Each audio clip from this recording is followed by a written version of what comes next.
Tu t'es pas levé en te disant « Ok, maintenant je veux une voiture verte avec un aileron carbone dans mon garage. Pas de clients, c'est juste moi, YouTube, faire des vidéos, les envoyer, encaisser l'argent, quoi. » Aujourd'hui, comment tu ferais si tu repartais de zéro? J'étais le genre de gars qui allait faire tout, soit avec le couteau, soit avec le pistolet du début. Bon bah je fais, je sais rien, 50 000 euros ce mois-ci, je peux me payer une montre à 10 000, ça me fera rien. Au bout d'un moment, t'as plus vraiment d'objectif.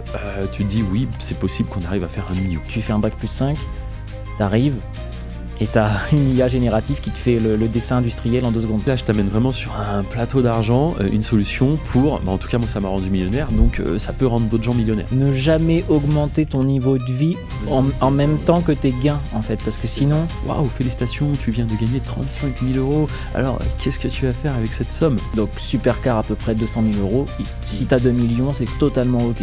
En gros, il y a un téléphone, tu prends une photo de ton frigo, tu lui dis qu'est-ce que je peux faire à manger, il te sort les tartes, les recettes, il te sort tout. À moins que peut-être tu trouves des amis là-bas, que tu rinces, etc. parce que t'as argent illimité entre guillemets. Je m'en voudrais à moi, mais tellement, d'avoir eu un truc entre les mains qui imprime de l'argent. Tu dois être le seul en France, en vrai, à avoir 2 trucs qui te différencient à mort. C'est bienvenue à vous sur ce nouveau podcast. Aujourd'hui encore avec Hervé. Comment tu vas aujourd'hui? Eh ben ça va super Alex. Et toi, comment vas-tu? Moi ça va pas mal. J'ai une petite question quand même. Ah, j'ai mis ma petite sacoche. T'as ramené une petite sacoche là, on dirait que tu mines du bitcoin oui, sur le côté. C'est ça. Voilà, exactement. Pendant le podcast, pendant l'épisode, je vais miner l'équivalent de plusieurs milliers.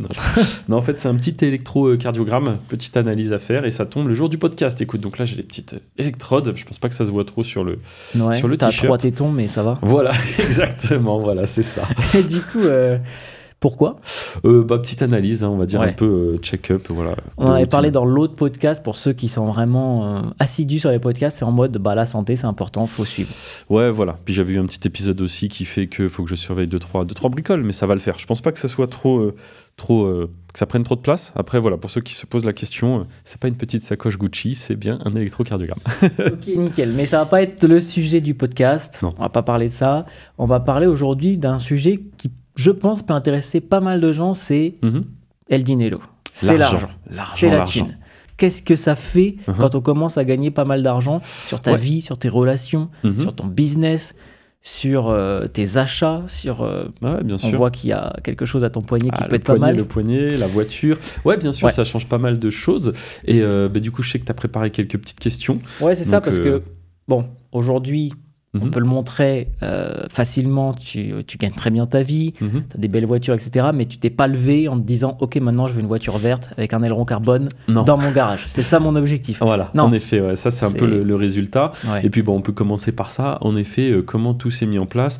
Bon, il y avait un épisode où j'avais un petit peu expliqué mon parcours, mais en gros, j'étais étudiant, je commence à gagner de l'argent sur YouTube. Donc pour ceux qui ne le savent pas, business des chaînes YouTube sans visage. Et donc à ce moment-là, ça marche tout doucement, c'est le début, et directement dans ma tête, je me dis c'est dingue, je commence à gagner de l'argent en envoyant un fichier .mp4 et derrière YouTube me paye tous les mois en plus de ça, pas de clients à gérer, pas de produits à expédier, rien du tout. Et c'est un business que toi-même tu connais maintenant aussi. Mais on en reparlera. Voilà. Mais donc, dans ma tête, ça enlève certaines barrières et je me dis, ok, c'est possible de gagner de l'argent comme ça. En plus de ça, c'était il y a maintenant à peu près 10 ans que tout ça se met en place. Donc bien sûr, le business a évolué, mais il n'a jamais été aussi lucratif presque, parce qu'aujourd'hui, tu as beaucoup plus de spectateurs sur la plateforme. Et donc, dans ma tête, ça y est, je me dis, en effet, c'est possible de gagner de l'argent en caleçon, depuis sa chambre presque, alors qu'à ce moment-là, je suis étudiant et pareil, j'aspire à faire mes études, avoir mon diplôme. Et un point, c'est tout. Tu veux pas vivre de YouTube pour l'instant? Non, mais en fait, c'est impossible. En fait, à cette époque-là, il y a personne qui vit de YouTube.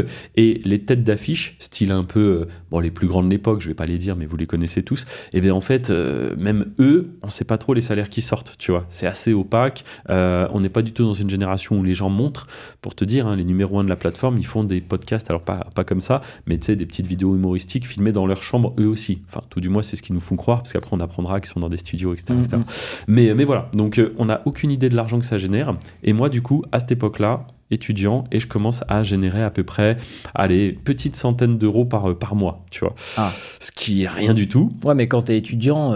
C'est ça. Voilà. Mais en fait, c'est une très très bonne période quand t'es étudiant, parce que en fait, je dirais c'est presque la meilleure période où tu peux vraiment essayer avec très très très peu de risques, parce que peut-être pas tout le monde, mais en tout cas la plupart des étudiants, souvent ils font leurs études, ils ont un toit au-dessus de la tête, ils vivent chez leurs parents, ils sont logés, nourris. T'as pas vraiment un réel besoin. Alors encore une fois, il y aura toujours des exceptions, mais si je fais la majorité des gens, il y a peut-être pas un réel besoin d'aller chercher de l'argent, de vouloir absolument générer des milliers d'euros, puisque tu es déjà dans une zone de sécurité. Voilà, ce qui sera plus le cas après les études, par exemple.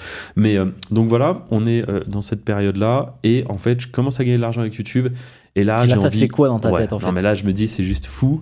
Comme je l'ai dit depuis ma chambre, je me dis jusqu'où je peux aller en fait. Jusqu'où ça peut aller. J'ai trouvé un business qui est 100% légal. Comme je l'ai dit, pas de clients. C'est juste moi, YouTube, faire des vidéos, les envoyer, encaisser l'argent, quoi. Et donc, en fait, premier objectif, payer ma cantine, tu vois, ça je l'avais déjà dit dans un autre podcast, et c'est vrai, c'est bouffe gratuite. Mais ouais, je sais pas, c'est assez symbolique, parce que mine de rien, ma mère me donnait un peu d'argent, etc. Mais je me disais, si j'arrive à déjà ne plus avoir cette source de dépenses, puis après tu veux payer ton loyer, etc. Tu vois, mais parce que là du coup, j'étais étudiant, mais j'étais quand même déjà dans un appartement. Parce que moi, depuis 19 ans, je ne vivais plus chez ma mère. Et donc, en fait, premièrement, la cantine. Et puis après, pourquoi pas le loyer. Et puis, en fait, c'est bien comme ça, je pense, pour toute personne qui lance un business, d'avoir des étapes qui sont facilement, entre guillemets, atteignables. Tu vois, c'est-à-dire, je ne me suis pas dit directement, oh, je veux telle voiture, oh, je veux tel truc qui coûte cher. Malheureusement, c'est ce que les gens pensent aujourd'hui avec tout ce qu'on voit sur les réseaux. C'est, oh, je veux ça, oh, je veux ça, oh, je veux ça. Mais commencer petit, toi, c'est ce que tu dis, c'est... étape par étape, c'est beaucoup mieux, même psychologiquement, en gros. C'est pour les gens, tu vas être beaucoup plus content et heureux de faire ces petites étapes que de te dire, moi, mon objectif, c'est une Ferrari. Ouais, non, mais c'est clair. Et puis, en plus de ça, c'est assez paradoxal. Moi, j'ai jamais été attiré par tous ces trucs-là. Tu vois, genre, je sais pas. Même les Rolex. Non, ouais, les montres, les voitures, j'y connaissais rien. Franchement, il y a encore quelques années, tu me disais V10, atmosphérique, machin. Je comprenais rien à ce que tu me disais, tu vois, c'était une autre langue. Et je pense qu'il y a plusieurs choses qui ont fait que maintenant les jeunes connaissent très bien ça. Dis-toi, c'est des gens qui voyaient les voitures sur les parkings, qui commençaient à me donner certaines caractéristiques du véhicule que moi-même je ne connaissais pas. Je dis oui, sûrement. Oui, il y a des jantes, oui, il y a un peu d'échappement. Tout ça va. Mais c'est vrai que la plupart, vu que c'est pas un sujet qui m'intéresse, la plupart des choses, je savais pas.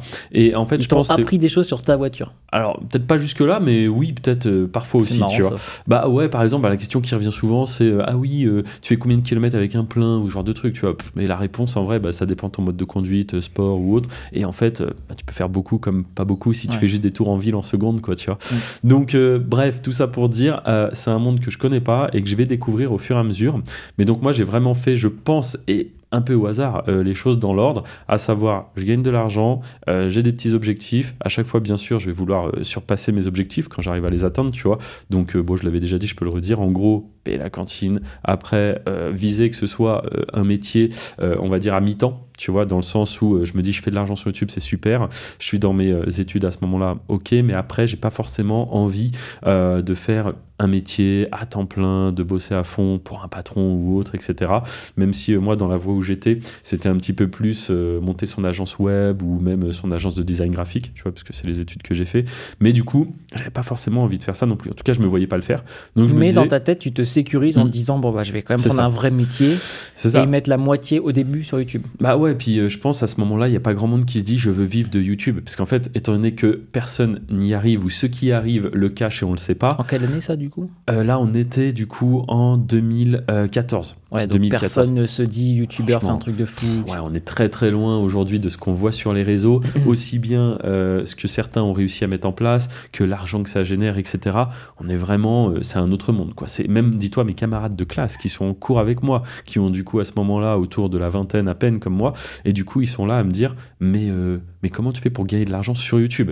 Aujourd'hui, je pense que la majorité des gens ont compris que c'est les publicités que vous voyez avant les vidéos qui rémunèrent du coup ceux qui déposent des vidéos. Ouais, parce que déjà en cours, en fait, tu gagnais plus que le prof, plus que tous les profs. Alors à un moment donné, ouais, en effet, c'est arrivé. Au début, non, mais oui, au fur et à mesure, j'ai fait un BTS sur 3 ans. Du coup, il y avait une année de mise à niveau. Et en effet, à la fin du BTS, je gagne plus que le prof. J'ai dû mettre en place un statut d'auto-entrepreneur, tout ça. Et du coup, voilà, je crée une boîte, mais encore une fois, je ne sais pas ce que je fais. Je me suis pas levé un matin en me disant je vais faire un réseau de chaînes sur YouTube automatisé, etc. Pas du tout. En fait, c'est vraiment au fur et à mesure, je fais des choses, je vois que ça marche, je réplique, je me dis, en fait, c'est qu'une question de temps que je suis prêt à y investir. C'est vraiment un business qui fonctionne comme ça. Plus tu mets du temps, plus tu vas chercher du résultat. Après, il faut aussi comprendre que c'est pas un business où parce que j'ai travaillé 3 heures aujourd'hui, je vais forcément gagner tant. Non, ça c'est le salariat qui fonctionne comme ça. Quand tu es infopreneur, que tu es à ton compte, il y a des fois tu vas mettre beaucoup de temps. Il y a une part d'aléatoire, il y a une part de chance. Toujours une petite part d'aléatoire, mais il y a un dicton qui dit, tu sais, on peut pas prédire ce que vont faire une personne, 2 personnes, mais on peut prédire ce que vont faire 1000 personnes, tu vois, dans la moyenne. Et là, c'est un peu la même chose, c'est-à-dire tu vas lancer une chaîne YouTube. Très très compliqué de dire si cette chaîne elle va exploser ou pas du tout marcher. Forcément, le contenu que tu mets, etc., la tendance, le moment où tu fais ça, mais quand même très dur. Par contre, si tu commences à lancer 3, 5, 10 chaînes, là tu peux commencer à savoir que sur 10, il y en aura 7 qui vont prendre, par exemple. Tu vois. Ok, bah moi j'avais pas ça, j'avais Fabien Olicard qui nous disait sur YouTube une fois le travail ne paye pas toujours, mais la masse de travail paye à un moment donné, c'est obligé. Tu vois. Ouais, et j'avais retenu ça, ouais. Bah voilà, moi j'ai un peu cette image de quelqu'un qui essaierait de crocheter une serrure, tu vois. Imagine, il a une machine. Non, le cambrioleur. Ah non, mais c'est une bonne image. Faites-en 100 et vous en aurez. Voilà, devenez cambrioleur. Non, mais en fait, c'est un peu. Imagine, tu as une machine qui peut te fabriquer des clés. Tu vois, et devant toi, tu as le cadenas, tu vois. Bah, du coup, forcément, si tu choisis un modèle au pif, hop, tu dis, bon, allez, celle-ci, hop, ce modèle, je passe dans la machine, ah, ça marche pas. Donc, du coup, bah, c'est impossible d'ouvrir le cadenas, j'ai essayé, et la preuve, ça ne marche pas. Alors que si derrière, tu as la possibilité d'utiliser 10, 20, 50, 100 clés, à un moment donné, tu vas l'ouvrir le cadenas. Tu vois, si vraiment tu peux essayer toutes les combinaisons, comme un digicode, c'est la même chose. Et en fait, c'est ça, il faut réussir, du coup, à provoquer la chance, tu vois, en quelque sorte. Donc, ok, ouais, carrément. Voilà.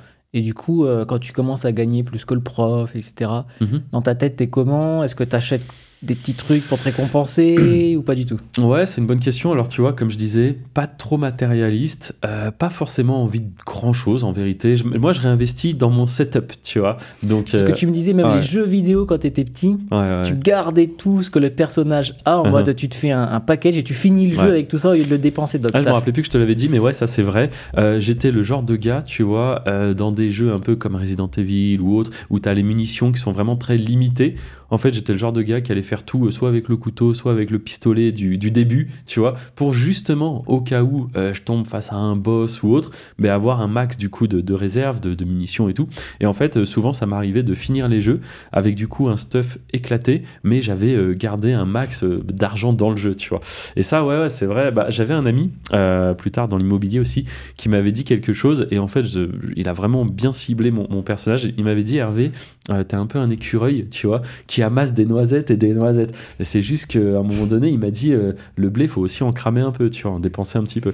Mais c'est vrai que moi, je sais pas, pourtant, j'ai pas foncièrement manqué étant jeune, tu vois, mais j'avais toujours cette image, je sais pas, je pense que c'est déjà arrivé peut-être à tout le monde, d'acheter quelque chose, tu sais, puis que ce soit un nouveau téléphone, que ce soit un bracelet ou j'en sais rien, et puis à un moment donné, t'as un temps calme, tu vois, t'es là, tu fais le point et tu dis, pourquoi j'ai acheté ce truc en fait, tu vois. Ça sert à quoi en fait, ça c'est une sensation que je déteste et du coup je fais tout pour ne jamais vivre ça et du coup j'achète des choses vraiment quand soit j'en ai besoin et du coup la question elle se pose pas, ou soit vraiment quand c'est mûrement réfléchi. Tu vois, tout à l'heure on parlait des voitures, pareil, un autre ami du coup m'avait dit quand tu veux quelque chose qui coûte cher, et bien en fait t'attends 6 mois, tu vois, donc on va parler grosse montre, grosse voiture, t'attends 6 mois et 6 mois plus tard, si t'en as toujours envie et que t'as les moyens de te le payer tout ça, pareil, on pourra en parler, je t'avais déjà dit un peu moi quand je veux acheter un truc, comment je raisonne, mais du coup, c'est peut-être que tu peux te l'acheter, tu vois, si t'en as toujours envie. Et ça t'évitera le fameux coup du t'achètes un truc et après tu regrettes, quoi. Enfin, s'il y a des achats, vaut mieux éviter, tu vois. Ouais, après c'est ça, c'est un état d'esprit, parce qu'il y en a qui diraient, bon je fais, j'en sais rien, 50 000 € ce mois-ci, je peux me payer une montre à 10 000, ça me fera rien,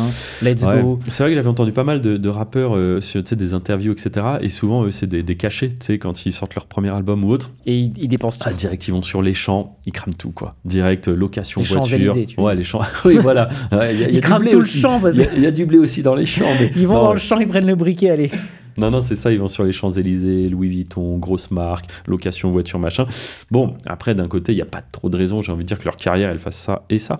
Mais c'est vrai que dans les business en ligne, moi je le sais, ça reste quand même fragile parfois.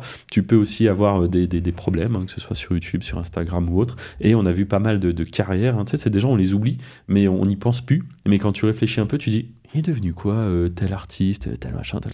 Et en fait, le mec juste disparu, quoi. J'avais vu à l'époque, je crois, c'était... pareil, je vais pas dire les noms, mais vraiment des groupes, tu vois, qui avaient tout, quoi. Les mecs qui faisaient des concerts, remplissaient des stades de France, machin. Et après, ils étaient repartis sur des missions d'intérim, les mecs. Tellement ça s'était terminé. Parce qu'en fait, ok, tu gagnes énormément, mais derrière, tu dépenses énormément, tu vois, dans ton train de vie. Puis au bout d'un moment, c'est pas du tout mon cas ni rien, mais je veux dire, tu sais, quand t'es vraiment une célébrité, bah, tu dois avoir peut-être un service privilégié qui surveille un petit peu quand tu sors, un mec qui déplace ta voiture, etc. Et dès que tu gagnes plus assez d'argent, toutes les charges, en fait, c'est les charges, comme dans un business. Exactement. C'est-à-dire que si ton business, tu as 5 000 € de charges et que tu gagnes 6 000, le jour où tu gagnes 4 parce que ça s'est un peu cassé la gueule, t'es mort. C'est ça, et c'est pour ça que c'est important, je pense, un peu comme un château de cartes, sauf que ton château de cartes, en fait, pour pas qu'il s'effondre, tu mets de la colle forte à chaque étage, mais bien forte, tu vois. Et moi, c'est un peu ce que j'ai essayé de faire, du coup, en parallèle de YouTube, qui reste quand même, je pense, un business où tu peux monter très haut, mais descendre aussi par moment, ce qui était mon cas, du coup, quelques années plus tard. J'avais j'avais été fortement impacté, en fait, par les nouvelles mises à jour de YouTube. Depuis, j'ai rebondi, mais c'est vrai qu'il y avait eu une année un peu compliquée.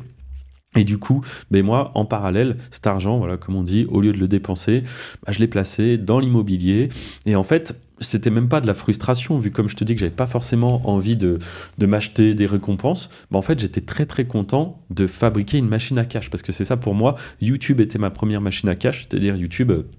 C'est un moment magique, quoi. Tu vas te coucher, tu te lèves le matin, tu démarres le dashboard, tu regardes combien tu as fait dans la nuit, tu dis c'était une bonne nuit, tu vois, ça a été rentable. Parce que une nuit à 2 000 €. C'est ça, vu que c'est à l'international, ça tourne H24, quoi, vraiment. Il y a pas de... Même la bourse s'arrête le week-end, YouTube ne s'arrête pas le week-end. YouTube tourne non-stop, que ce soit férié, les vacances, ce que tu veux, ça tourne. Et du coup, si tu as réussi à prendre une position, tu rentres de l'argent non-stop, quoi, vraiment.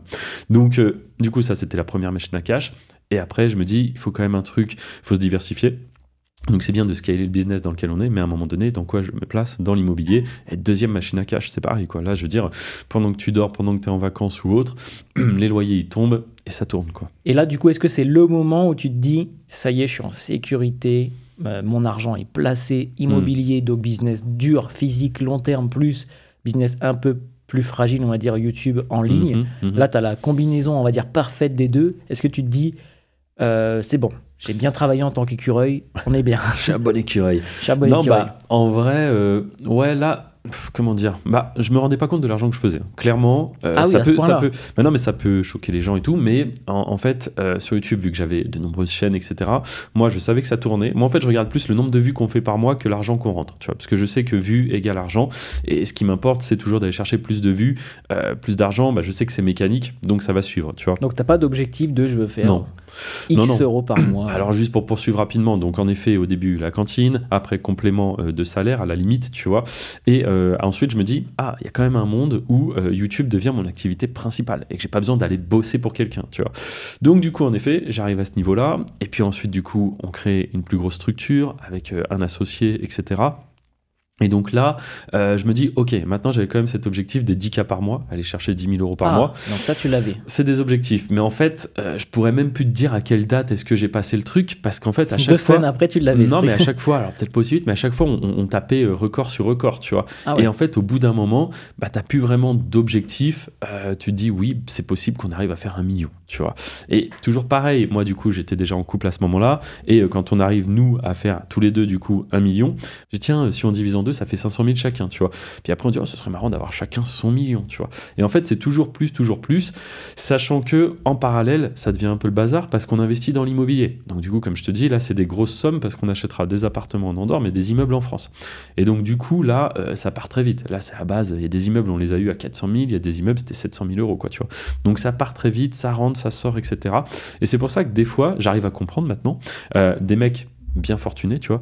Alors déjà, tu vas jamais leur dire droit dans les yeux, mais t'as combien d'argent, tu vois. Mais en vérité, la question, c'est pas facile d'y répondre comme ça, parce que t'as peut-être des actions, donc la valeur de tes actions en bourse, elle bouge presque chaque jour. T'as peut-être de la crypto, t'as de l'immobilier, t'as un peu d'épargne de côté, mais du coup, quand on te dit t'as combien, c'est vrai que j'ai déjà entendu un peu l'histoire, et moi ça m'était arrivé aussi, des mecs millionnaires, multimillionnaires, ce que tu veux, qui du coup ont peut-être pas 200 000 € de côté en fait, en cash, parce que du coup tout est placé, tu vois.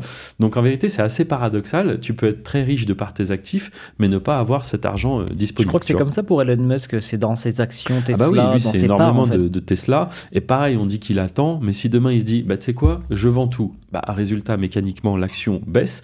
Donc du coup, d'autres personnes vont soit se faire liquider, soit vendre aussi leur position. Et en fait, la valeur qu'il a, c'est pas vraiment la valeur. Mais bon, là, t'es déjà à l'aise quand t'es plusieurs centaines de milliards. Principe, ça passe. T'es pas trop inquiet pour payer le loyer. Ça devrait aller pour le loyer. Non, mais ouais. Et donc, voilà un peu comment ça se passe. Donc, en fait, je sais pas vraiment combien on rentre, combien on dépense, combien tout ça. Donc, il y a un moment donné où il n'y a plus d'objectif. C'est en mode... Non, si, mais ils sont tellement éloignés. Par exemple, même en étant millionnaire, la Lambo, j'y pensais pas. Tu vois, je me disais pas, je veux une Lambo. Tu vois, parce que déjà d'une, en vérité, c'est tout bête, mais je savais même pas vraiment le prix d'une Lambo. Tu vas voir sur Internet, etc. Et en fait, souvent, c'est le prix du neuf qu'on te donne, c'est le prix de certains modèles, etc., etc. Mais en fait, c'est ça. Je me disais, moi, je voulais créer des machines à cash. C'est ça mon objectif. Et du coup, acheter un gros passif, c'est pas du tout dans la strate de la machine à cash. C'est l'inverse, justement. Et donc, je me dis, en plus de ça, il y a une période où je connais pas énormément de gens, donc je m'expatrie en Andorre. Puis au début, étant seul ici, étant venu avec du coup 2 autres personnes, mais on reste vachement tous les 3. On s'ouvre pas tant même aux autres expats et tout, tu vois, on rencontre pas grand monde pendant plusieurs années. Et donc en fait, c'est vrai que quand tu connais personne, déjà d'une, il y a beaucoup moins de pression sociale, donc c'est-à-dire que t'as rien à prouver à personne, et en plus de ça... C'est dans ton coin, tu fais ton argent. Ouais, c'est ça. Et puis du coup, t'es pas attiré par d'autres choses, parce que du coup, tu connais pas ces autres choses. Tu vois. Parce que là, tu roulais en voiture vraiment classique j'avais à une l'époque. Peugeot 307 grise, qui a été pendant un bon moment sur la roue de secours, etc. Mais en fait, c'est vraiment les phrases, je me reconnais là-dedans, quand on dit à quoi ça sert d'acheter une montre chère, une montre ça sert à donner l'heure, et dans le fond c'est vrai, et à quoi ça sert d'acheter une voiture chère, une voiture ça sert à se déplacer, à rouler, tu vois. Donc toutes les personnes qui disent ça, elles ont raison, et moi-même je l'ai eu dit, tu vois. C'est juste que plus tard, tu arrives à d'autres niveaux, et du coup tu te rends compte qu'en fait c'est tout simplement du placement. Tu vois. Oui, parce qu'il y aurait des gens, clairement, ils n'auraient pas été en 308 avec 1 million d'euros sur le compte. Tu vois. Ouais, c'est ça. Mais toi, tu étais en mode toujours l'écureuil qui... Ouais, je sais pas. En fait, vu que je connaissais personne qui avait des voitures sympas, en fait, dans la famille, il n'y avait pas ça. Dans les amis, les amis qui étaient restés en France, etc., il n'y avait pas ça non plus. Donc, en fait, j'avais pas envie de dire, vas-y, tu sais, ça fait toujours peur d'aller vers l'inconnu. Tu connais rien dans la mécanique. Autour de toi, personne n'a de voiture sympa. Pourquoi j'irais m'en acheter une, tu vois. Vraiment, je ne voyais ça qu'à travers les écrans, sur YouTube, des reportages, des trucs comme ça, quoi, tu vois. Donc ça m'attirait vraiment pas. Et justement, tu me parlais des amis, de la famille, etc. Mais le regard de ces gens-là, quand toi, tu as commencé à faire de l'argent petit à petit, déjà, est-ce que tu l'as dit à ta famille? Est-ce que tu as dit, là, je suis à 10 000 par mois, là, je suis à 20 000? Non, rien dit du tout. On ne disait pas. Déjà, je parlais très peu de l'activité que je faisais, que ce soit famille, amis, parce que j'avais vraiment cette sensation d'avoir trouvé une mine d'or, tu vois. Et je me suis dit, si j'en parle, les gens vont copier, tu vois. Et même, c'est pas tant à qui je vais le dire, mais à qui les gens vont le répéter. Parce qu'à tout moment, je sais pas, tu peux avoir ton cousin, machin, qui est très content pour toi, tu vois, et qui va dire, oh bah tiens, il y a un tel, il fait ça, je le connais, donc ça marche, c'est vrai, il gagne tant par mois. Et dans le fond, c'est pas méchant ce qu'il fait. Mais du coup, moi, j'ai trouvé pour moi une pépite, tu vois. Parce que c'est pas très difficile quand tu connais, c'est ça? C'est ça, en fait, c'est la vision que j'en ai, en tout cas. Tu peux répliquer et tu te dis, wow, non, mais je peux pas le dire, en fait. C'est ça, je me dis, là, je t'amène vraiment sur un plateau d'argent, une solution pour, en tout cas, moi, ça m'a rendu millionnaire, donc ça peut rendre d'autres gens millionnaires, tu vois. Et donc, je me dis... voilà, je veux simplement pas m'attirer de concurrence. Plus tard, je comprendrai que ça fonctionne pas exactement comme ça, et aussi que tout le monde n'est pas fait pour entreprendre. En tout cas, moi, je raisonnais d'une certaine façon. Du coup, je me disais, les autres aussi raisonnent comme ça. Et en fait, tu comprends que on est tous différents, et il faut vraiment de tout pour faire un monde aussi. C'est Oussama qui disait Not everyone can be un entrepreneur. Ouais, tu l'as très bien dit. Mais anyone can be. C'est-à-dire que y a pas tout le monde qui peut le faire, mais ça peut devenir de n'importe qui, en fait. Ouais, c'est ça. C'est pas écrit sur ton front. Et parfois, on a vu plein d'exemples. Je pense, le mec, quand il te raconte son parcours, c'était le mec qui suivait pas à l'école, c'était le mec qui était au fond de la classe. Carrément. Et aujourd'hui, voilà. Donc, en effet, je pense aussi, on va peut-être pas en parler là, c'est pas le sujet, mais...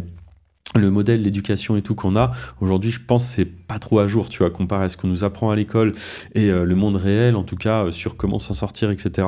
Il y a un énorme vide. L'école est restée dans les années 30-40, c'est ce qu'ils disent beaucoup. C'est ça. Alors que le monde a fait fois 1000 par rapport à la technologie, par rapport au métier, etc. Ouais, c'est ça. Là, on le voit avec l'IA, ça bouge tellement vite. Tous les métiers qu'on t'apprend qui aujourd'hui, alors ça pourra être utile, mais il faudra savoir utiliser de l'IA dans ce métier et non plus juste se reposer sur ses propres compétences et dire non, l'IA, j'en veux pas. Tu vois, moi, ingénieur, je l'ai dit dans un podcast, si j'avais pris l'option, par exemple, ingénieur en design industriel, en fait, j'aurais fait aussi Bac+5. Et derrière, l'IA, aujourd'hui, elle peut faire 80% du job quasiment, j'en sais rien. Mais... C'est ça. Et donc, tu fais un Bac+5, T'arrives et t'as une IA générative qui te fait le dessin industriel en 2 secondes. C'est ça. Donc je pense aujourd'hui, il faudrait presque que tout soit remodelé un peu de manière à ce qu'on travaille avec les IA et pas juste t'apprends ton truc et à côté. Je pense que ça sera un podcast à part entière sur l'IA. Ça peut être intéressant. On pourrait même avoir un invité peut-être qui serait calé sur le sujet. Ah, tu me disais, ouais, les montres, je m'en foutais, les voitures, je connaissais rien, etc. Mais alors pourquoi aujourd'hui tu as une Festina à la main? Ah oui, très belle Festina. Bah, c'est à peu près le prix, j'avais calculé. Je m'étais dit quand j'ai été du coup chercher la montre pour savoir, ça fait 1 an à peu près que je l'ai. Et pareil, c'est un palier, je me voyais pas l'atteindre alors que j'avais déjà la voiture. Tu vois, j'ai fait les choses un peu dans l'autre sens. Parce que c'est beaucoup moins cher qu'une voiture. Ouais, c'est ça en fait. Je pense logiquement, les gens achètent d'abord la montre et après la voiture. Et je sais pas, moi, bah pareil, c'est les rencontres en fait. J'ai rencontré des gens qui avaient des voitures sympas. On m'a fait comprendre aussi que, comme je disais juste avant, ça peut être un placement en fait. Donc en vérité, tu mets de l'argent dans une voiture. Si tu achètes bien, eh ben, c'est possible qu'elle prenne de la valeur alors que tu la roules. Et aussi un aspect que je n'avais pas du tout en tête, c'est toutes les rencontres que ça t'amène. Ça m'a fait rencontrer énormément de monde. Et en fait, bah, c'est comme ça que ça fonctionne. Et c'est la même chose aussi pour les montres, tu vois. Parce que ça peut devenir une passion, tu t'intéresses à tout ça. Et en fait, bah, qu'est-ce qui fait que les gens échangent quand ils se voient? Bah, tout simplement parce qu'ils ont des passions communes, tu vois. Et c'est là où c'est que du coup, tu rencontres des personnes intéressantes. Imaginons, t'as pas de voiture, donc tu vas pas parler de ça, tu t'y intéresses pas, ce qui était mon cas. Moi, ça a vraiment été l'immobilier au début, tu vois. Quand j'ai placé dans l'immobilier, c'est là où vraiment... il a commencé à y avoir une espèce de passion autour de ça. Forcément, je me suis formé. C'est bien de se former quand on veut vraiment se lancer dans un domaine. C'est une manière d'acquérir très rapidement plein de connaissances. Donc, je me forme à l'immobilier. Je rencontre des gens qui sont dans l'immobilier, qui sont intéressants. Et en fait, de fil en aiguille, une personne devient un ami. Il a une voiture sympa. Donc, forcément, lui, il a envie de partager aussi. Quand tu es passionné, tu as envie de partager. Donc, je me mets à acheter une première voiture sympa. T'avais conduit, c'est ça, avant une voiture, non? C'est ça. Alors, en fait, voilà, c'est souvent quand tu connais pas quelque chose... Comme c'est normal, je pense, l'humain est comme ça, mais tu as quand même un avis dessus. Tu vois, même si, par exemple, là, il y a plein de gens, je suis sûr, ils diront, oui, mais acheter une voiture à ce prix-là. D'ailleurs, je t'avais même dit sur un parking, je l'avais entendu ça. C'est-à-dire, j'arrive avec la Lambo, et là, il y a une mère de famille, je crois, qui dit à son fils, oui, mais tu vois, pour ce prix-là, j'achète un appartement. Et en fait, elle a 100% raison. Elle a 100% raison. Si demain, elle avait cet argent sur son compte, qu'elle achète surtout pas une supercar. Mais une fois que tu as 40 appartements. C'est ça. Une fois que tu en as un bon paquet d'appartements et que tu n'as pas envie d'être plus exposé que ça à l'immobilier, mais en fait, c'est pas l'immobilier qui va te faire vivre ce genre de choses, et comme je l'ai dit, qui va te faire rencontrer aussi certaines personnes. Donc en fait, tu commences à avoir un ami qui a une supercar, il te fait essayer, tu fais waouh, c'est trop sympa, mais tu dis quand même, ah, ça a un coût. Et puis l'entretien, parce que c'est bien beau de s'acheter la voiture, mais après, tu as l'entretien à payer. Tu vois, par exemple, sur le Huracan, ça me coûte à peu près 3000, allez, quand il n'y a pas grand-chose à faire, c'est 3000 € à l'année, hein, l'entretien. Okay. Et l'essence et tout ça Alors, beaucoup de gens pensent à l'essence, bah, j'ai envie de dire, l'essence, si tu veux pas en dépenser, bah, tu la roules pas, à la limite, ou très peu. Sûr. Non, mais bien sûr, quelqu'un qui va la sortir tous les 2 jours et quelqu'un qui va la sortir 3 fois par mois, déjà, l'essence sera pas la même chose. Donc, pour moi, l'essence, c'est pas un frein, c'est plus, l'entretien. L'entretien, c'est annuel.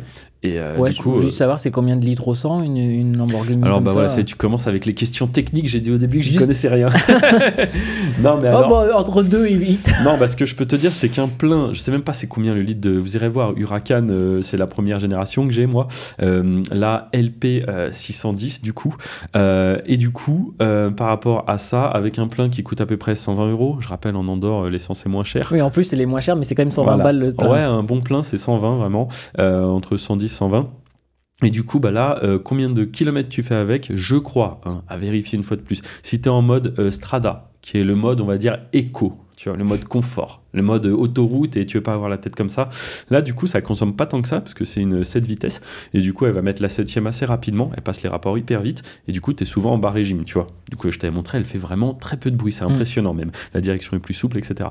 Donc, quand tu es comme ça, honnêtement, je pense que tu peux faire 450 km peut-être. Pas si mal, tu vois, pour un V10 Atmo et tout.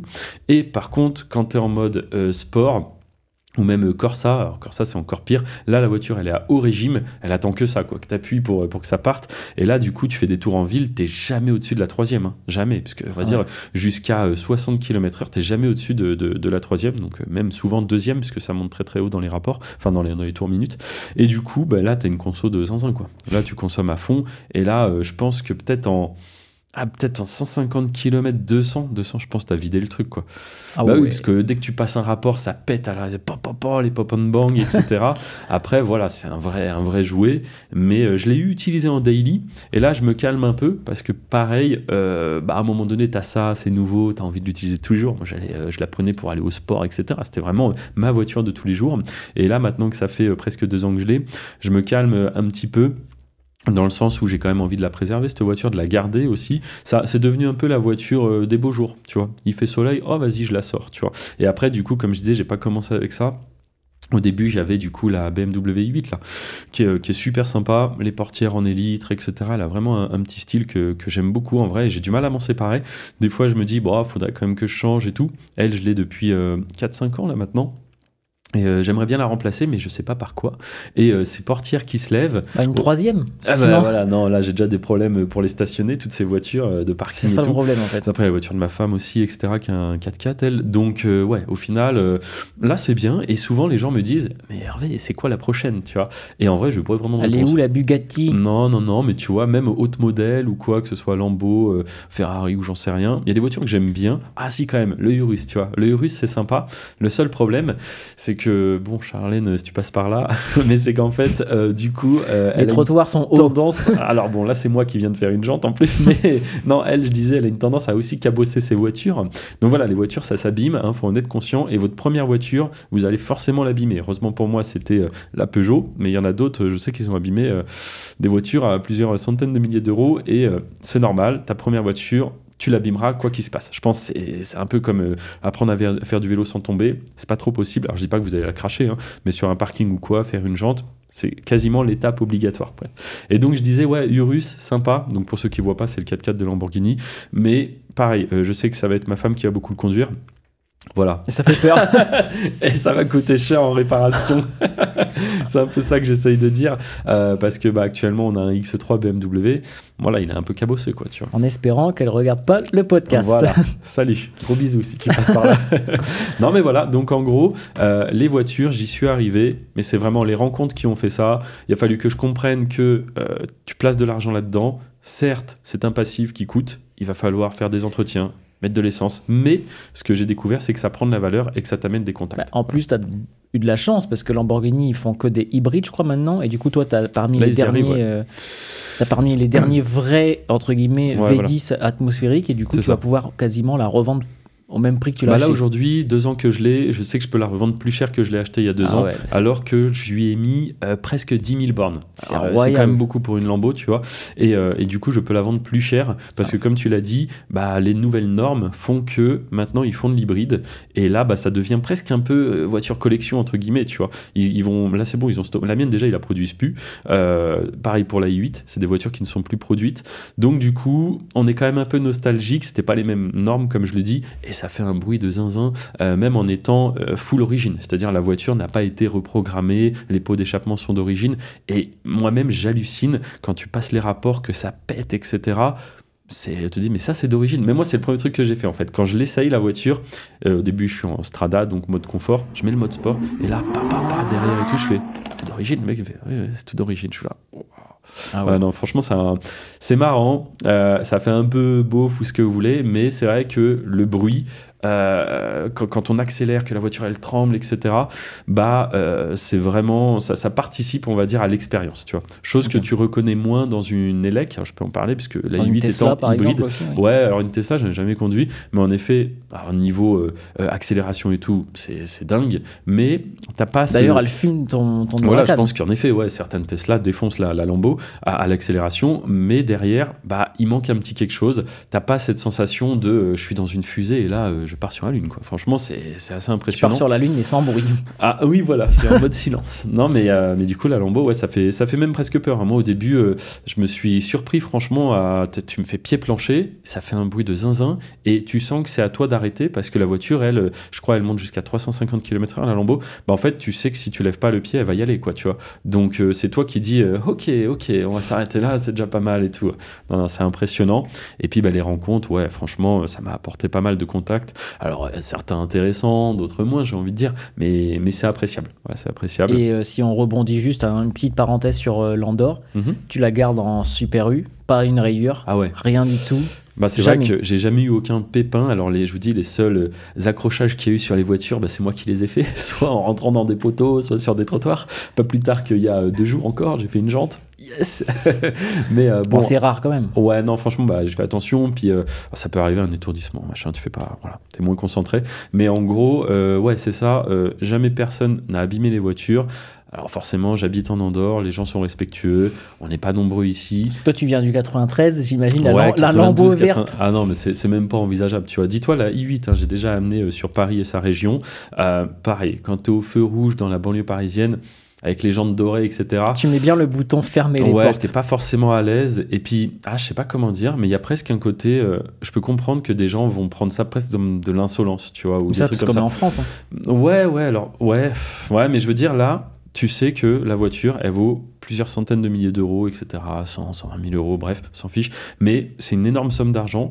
Et autour, tu as des gens qui peut-être se demandent comment boucler le mois, tu vois. Donc, j'arrive à comprendre.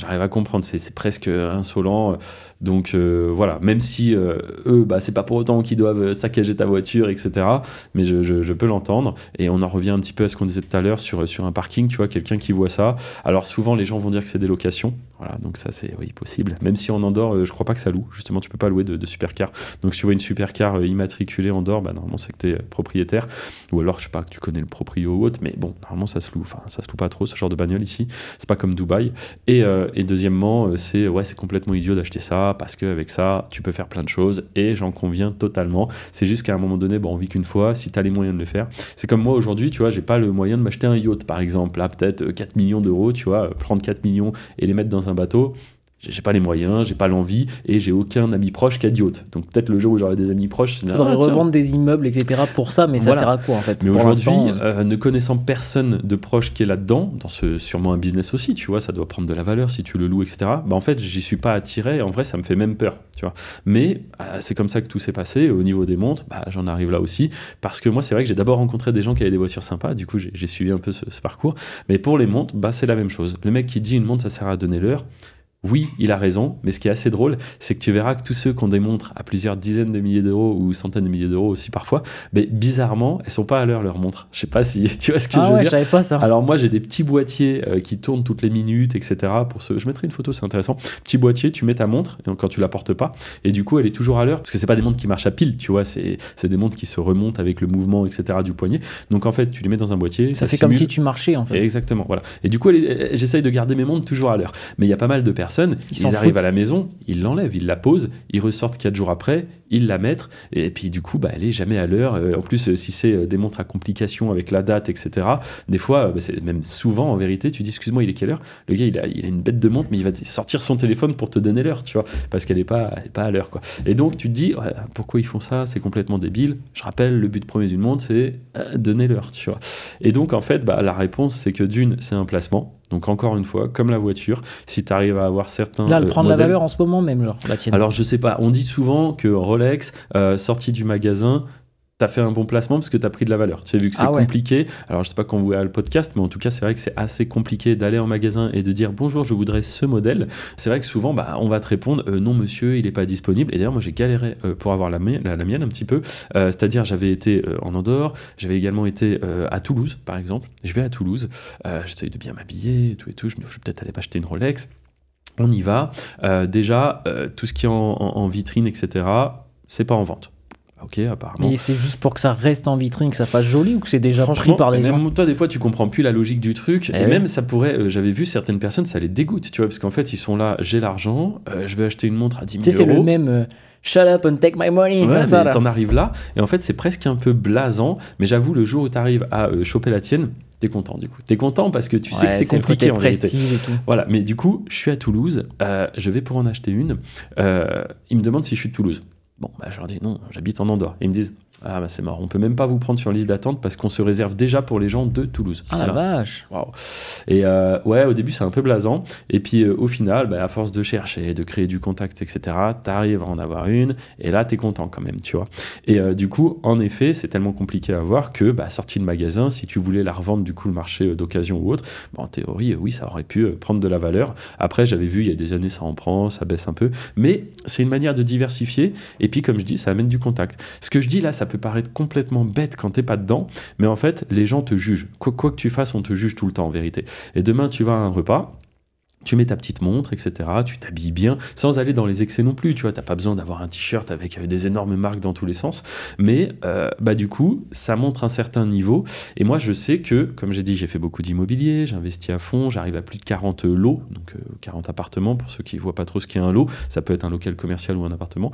Et du coup, c'est vrai que quand j'en parlais de ça, je voyais déjà le fait que j'étais un petit peu jeune et le fait que moi, du coup, j'avais une petite Seiko. J'en étais très content. Une petite montre à 200 €. Franchement, très très bonne marque.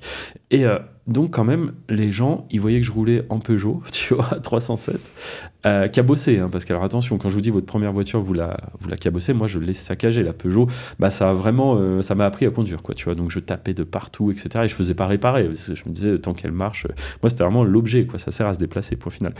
Et en vrai, les gens, quand même, il y avait un petit doute, tu vois, quand j'étais là, je disais, j'ai acheté ci, j'ai acheté ça. Alors immobilier, j'étais à fond dedans, donc j'étais pas un collab, mais je savais très très bien en parler, expliquer des choses. Donc montre pas cher. Peugeot 308, tu dis j'ai 40 apparts, les gens te croient pas. Dans l'immobilier et sur YouTube. Mais alors deux business où c'est compliqué de vérifier, tu vois, c'est-à-dire après tu as des SCI, des trucs comme ça. Ils se sont dit qu'est-ce que c'est que ce mytho là. En fait, je dis je suis sur YouTube. On me dit waouh, c'est quoi tes chaînes? Ah non mais c'est des chaînes sans visage et de toute façon si je te les montre, il y a des chaînes, elles sont en vietnamien, ça va pas t'intéresser beaucoup. Parce que souvent quand tu dis je suis sur YouTube, premier truc, famille, amis ou quoi. C'est quoi tes chaînes? C'est quoi tes chaînes? T'inquiète, je vais m'abonner.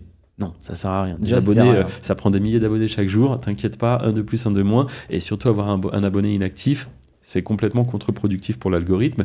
Et en plus de ça, si je commence à te montrer les chaînes, c'est pas toi le problème parce que je te connais bien, mais c'est à qui tu vas montrer ça, tu vois. Donc du coup, les chaînes, on n'a pas trop envie de les montrer. C'est comme, je ne sais pas, dans certains business comme le dropshipping, tu as trouvé exactement le produit phare de cette année, tu vas pas le crier sur tous les toits. Tu vois. Donc il y a ça. Et derrière, je suis dans l'immobilier. Ah ouais, ok, t'as acheté tant d'appartements. Tu sais, c'est pas en mode tu peux me les montrer, quoi. Alors oui, j'ai des photos des immeubles, des trucs, mais du coup, c'est quand même un peu gros. La question, c'est peut-être c'est où les apparts. Pareil, tu peux peut-être pas trop le dire. Si, ça, tu peux le dire. Surtout une fois que tu l'as acheté, en fait. C'est pareil, tu vois, l'immobilier, si tu trouves une ville extra rentable, tant que t'as pas placé tes billes, t'as pas trop envie de le dire. Par contre, une fois que t'es propriétaire, tu peux dire j'ai investi dans telle ville. Au pire, s'il y a d'autres investisseurs qui viennent, ça fera monter encore plus le prix, tu vois. Okay. Mais en effet, tant que t'es pas positionné ou que t'es en cours d'achat ou que t'as prévu d'en acheter plus, c'est pareil, t'as pas envie de crier sur tous les toits, sur les réseaux. Il faut absolument acheter dans cette petite ville, le prix au mètre carré, il est juste délirant. C'est comme ça que ça marche. Donc, du coup, c'est vrai que si tu veux, mon niveau de vie n'est plus trop raccord avec ce que j'ai fait, ce que j'ai mis en place, etc. Et je dirais pas que tu es obligé, pas du tout, mais il y a quand même un certain moment donné où soit tu vas placer ton argent dans une grosse maison parce que tu as envie d'avoir une maison. Moi, c'est vrai que j'ai plutôt acheté un appartement assez spacieux, qu'on a rénové du sol au plafond, on a fait un truc à notre image, tu vois, comme on le voulait, très moderne, etc. Donc voilà, soit tu vas acheter l'appart, la maison, ou peut-être les voitures, ou peut-être les montres, ou peut-être les fringues, ou peut-être voyager. Il y en a, leur truc, c'est de voyager, tu vois. Mais moi, du coup, j'avais rien de tout ça. Je ne voyageais pas, je n'avais pas une belle montre, bon écureuil, pas une belle voiture, pas un beau logement, j'étais toujours locataire. Moi, je suis resté locataire pendant un bon moment. C'est-à-dire vraiment 2012, 2014, c'est vraiment à ce moment-là que YouTube, ça explose complètement. Et bien, je vais rester locataire, du coup, pendant presque une petite dizaine d'années, tu vois, et toujours dans le même appart, etc. Alors que vraiment, sur les comptes, c'était plus du tout les mêmes sommes. Mais parce que, pareil, pour moi, ça restait un espèce de passif. Je sais que ça va pas me rendre plus riche, en tout cas, ça va pas me générer de l'argent pendant que je dors, d'avoir un bel appartement, une belle maison, etc. Mais bon, donc, tu étais toujours dans le mode jamais. Ouais, c'est ça. Je reste dans un niveau de vie, c'est ce qu'on dit souvent, c'est ne jamais augmenter ton niveau de vie en même temps que tes gains, en fait. Parce que sinon, le jour où ça baisse un petit coup, etc., toi, tu es déjà dans un niveau de vie. Et ça, je l'ai entendu souvent, que quand tu montes, c'est très difficile de descendre le niveau de vie. Parce que quand tu roules en Lambo, tu as un super appart qui coûte très cher, tu as tout ça, et là on te dit non, tu vas retomber dans un appart de 30 mètres carrés, tu vas retomber en 308 aujourd'hui, t'imagines? C'est ça. Et en fait, c'est facile de monter, très très facile de monter. Alors quand je dis facile, c'est pas facile de réussir, mais on s'habitue à tout, au luxe, au confort. Et moi, dis-toi, des livres sur l'infopreneuriat, tout ça, j'en ai pas lu beaucoup. Et c'est vrai que si tu veux que je lise un livre, le meilleur moyen presque, c'est de me l'offrir. Sinon, moi, de base, me dire, je vais acheter ce livre, je vais prendre le temps de le lire, etc. T'as pas le temps en fait. Ouais, ça prend du temps, c'est un petit peu long. Ouais. Et vu que j'ai un petit peu un problème avec le temps passe trop vite, j'aimerais faire parfois encore plus de choses, j'essaye de partir dans des process qui justement font pas perdre de temps, tu vois. Même si derrière t'as de la valeur, et je comprends totalement. Et donc on m'avait acheté un livre, L'autoroute du millionnaire, tu vois. C'est connu. Et tu vois, moi je connaissais pas, on me l'achète et je le lis. Et c'est pour rejoindre ce que tu disais, en effet, dedans il y a un exemple très intéressant, mais il y a vraiment plein de choses intéressantes dans ce livre quand j'y repense. Et là, c'était justement la carrière des grands sportifs, tu vois. Que tu sois joueur de basket ou autre, c'est souvent, hop, la carrière elle décolle, du coup le niveau de vie décolle aussi, sauf que là, ligament croisé, bref, fin de carrière, tu te bousilles un genou, terminé. Du coup, hop, tu rentres plus d'argent, sauf qu'en fait les dépenses elles sont toujours là, et derrière ça peut être très très compliqué, et j'avais vu des gars, ils revendent la maison, ils revendent les voitures, ils revendent tout, mais en fait là où ils étaient très bons, c'était le sport, ils tirent un trait dessus, c'est terminé, et du coup, là maintenant, qu'est-ce qu'ils font, tu vois. C'est pour ça qu'il y en a beaucoup qui font des business maintenant aujourd'hui à côté, soit sur les réseaux, soit avec des marques, des partenariats long terme pour qu'au cas où ça se casse la gueule. Voilà. Clairement. Et en fait, c'est un peu des gens, j'ai envie de dire, ils font le crash test. Tu vois, comme moi, sur YouTube, au moment où j'arrive à générer de l'argent, peu de personnes génèrent vraiment et vivent de ça. Mais là, c'est pareil avec eux. Tu vois, les premiers grands sportifs, je pense, ils ont dû se dire, mais c'est bon, j'allais dire gagner au loto, mais c'est la même chose. Tu gagnes au loto, tu as envie de monter ton niveau de vie. Quand tu n'as jamais eu d'argent, avec 10 000, 50 000, 100 000 euros, tu te crois, mais vraiment, le roi du monde. Et tu te rends compte qu'en fait, ça part très très vite. Et si tu ne l'as pas placé, cet argent, tu vois, c'est un peu comme les jeux télévisés. Je sais, on en avait déjà parlé. Moi, ça me fait un peu halluciné tellement qu'il manque d'éducation financière, tu sais, en mode waouh, félicitations, tu viens de gagner 35 000 euros, alors qu'est-ce que tu vas faire avec cette somme? C'est tout claqué, une voiture, voyage. C'est ça, directement, c'est je vais changer ma voiture, je vais partir je vais récompenser mes parents aussi, je sais qu'ils voulaient faire ça. Résultat, dans un an, t'as passé un bon moment, mais l'argent est totalement parti, et je dis un an, ça peut être dans 3 semaines, hein, tu vois. Alors qu'en vérité, tu aurais dit, avec cet argent, alors c'est beaucoup moins, ça fait moins rêver forcément, mais tu dis, avec cet argent, je pense qu'on va faire 2 petits projets immobiliers, ça va nous servir d'apport, on va prendre un petit effet de levier à la banque, un petit crédit, etc. Et là, forcément, sur le coup, c'est moins dingue, mais des années plus tard, et du coup, tu te retrouves propriétaire de biens immobiliers qui, là, vont t'apporter une rente toute ta vie, en vérité, tu vois. Et là, l'impact, il est réel, quoi. Mais je sais pas, des fois, manque d'éducation, mais c'est pas méchant, moi-même, j'en ai pas eu d'éducation financière. Et puis aussi, comme je le disais, on le répète tout le temps, ton entourage. Tu vois, les personnes qui t'entourent, la moyenne des gens que tu côtoies, en fait, tu deviens la moyenne de ces personnes. Et je l'ai vu, typiquement, j'ai commencé à côtoyer des mecs qui ont des montres. Je finis avec une montre, des voitures, des belles résidences principales, etc. Et comme on le dit, tu apprends énormément des autres aussi. Après, ils déteignent un peu sur toi, mais c'est comme ça qu'est l'humain. En fait, de base, tu sais, l'humain, pour survivre, faut pas partir. Tu es obligé d'être en sociabilité. Tu vas être dans une tribu, tu vas être dans un groupe, tu vas pas commencer à partir en solo, tu vas pas faire long feu, quoi, tu vois. Donc c'est un peu dans nos gènes, c'est comme ça. Et je dirais que pour le bon et aussi comme pour le mauvais, parce que malheureusement, si tu traînes avec des gens, je sais pas moi, qui fument, qui boivent de l'alcool, machin truc, mais là aussi ça va déteindre sur toi, quoi. Et du coup, par rapport à, si on revient un peu plus sur l'argent, truc très intéressant, je pense, pour vous qui regardez ça, t'as un mindset, toi, qui est un peu spécial, j'avais trouvé. Ouais. C'est quand tu veux t'acheter, par exemple, la Lamborghini, on va encore reparler dessus un petit peu, mais tu voulais t'acheter cette Lambo, tu connaissais le prix, donc plus de 100 000 euros, on va dire, et qu'est-ce que tu t'es dit? Est-ce que tu vas prendre les peut-être plusieurs millions que tu as déjà, ou comment tu as géré ce truc-là?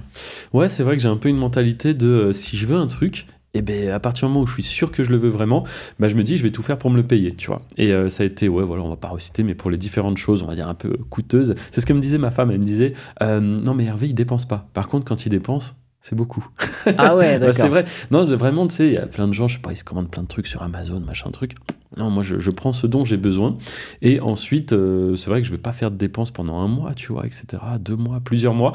Par contre, quand je vais acheter un truc, et après, ça devient un peu l'idée fixe. Donc, en effet, pour les dépenses vraiment extra, type supercar, là, pour le coup, comme on disait au début, je laisse mijoter ça 6 mois, tu vois, dans ma tête, pour vraiment être sûr. Et quand je passe à l'action, je me souviens, quand on a été la voir, cette voiture, du coup, comme j'ai dit, je l'ai essayé, tout ça.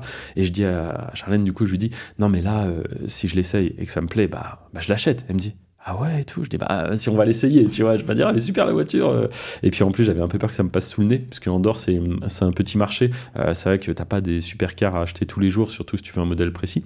Donc, du coup, comment est-ce que je raisonne? Après, c'est ma façon de penser, mais je pense que c'est pas mal. En fait, quand je veux quelque chose, je me dis, ok, et bien en fait, tout l'argent que j'ai de côté, le but, c'est de pas y toucher.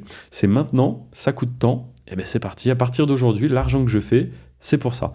Donc si ça me prend 6 mois de faire l'argent, 1 an, etc., bah en fait, c'est pour ça. Alors, c'est du nouvel argent. Ouais, voilà. Après 1 an, j'avoue, j'aurais peut-être du mal quand même à mettre 1 année d'économie dans un seul objet. Mais voilà, l'idée, c'est s'il me faut plusieurs mois, eh bien, je vais travailler et je sais où va l'argent. Et après, ça m'est déjà arrivé de me faire cette réflexion. Et quand j'arrive au moment où, ça y est, j'ai assez, bah en fait, un peu flemme de le mettre là-dedans quand même. Non, c'est pas que l'envie m'est passée, mais c'est que je me dis, bah, pour en revenir sur les voitures, tu vois, bah, à partir du moment où ça me chauffe un peu, bah, plusieurs fois, j'ai eu fait l'argent et à chaque fois, je me disais, non, mais je vais pas le mettre là-dedans, quoi, c'est idiot. Donc en fait, je le replaçais dans l'immobilier et je refaisais de l'argent et je le replaçais dans l'immobilier, etc., etc.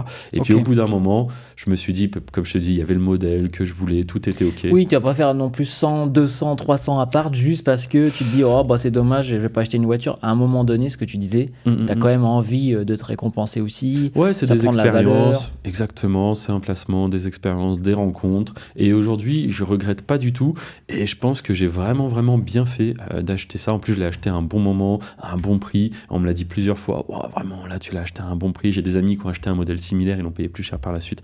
Bref, voilà. Donc, faut pas que ce soit sur un coup de tête, surtout pas, quoi que ce soit dans la vie, même un appartement, etc., une maison. Je pense que c'est des choix vraiment qui se réfléchissent bien, tu vois. Et puis après, quand vous êtes sûr de vous et que vous avez les moyens financiers, faites attention aussi aux passions. Ça peut être très dangereux.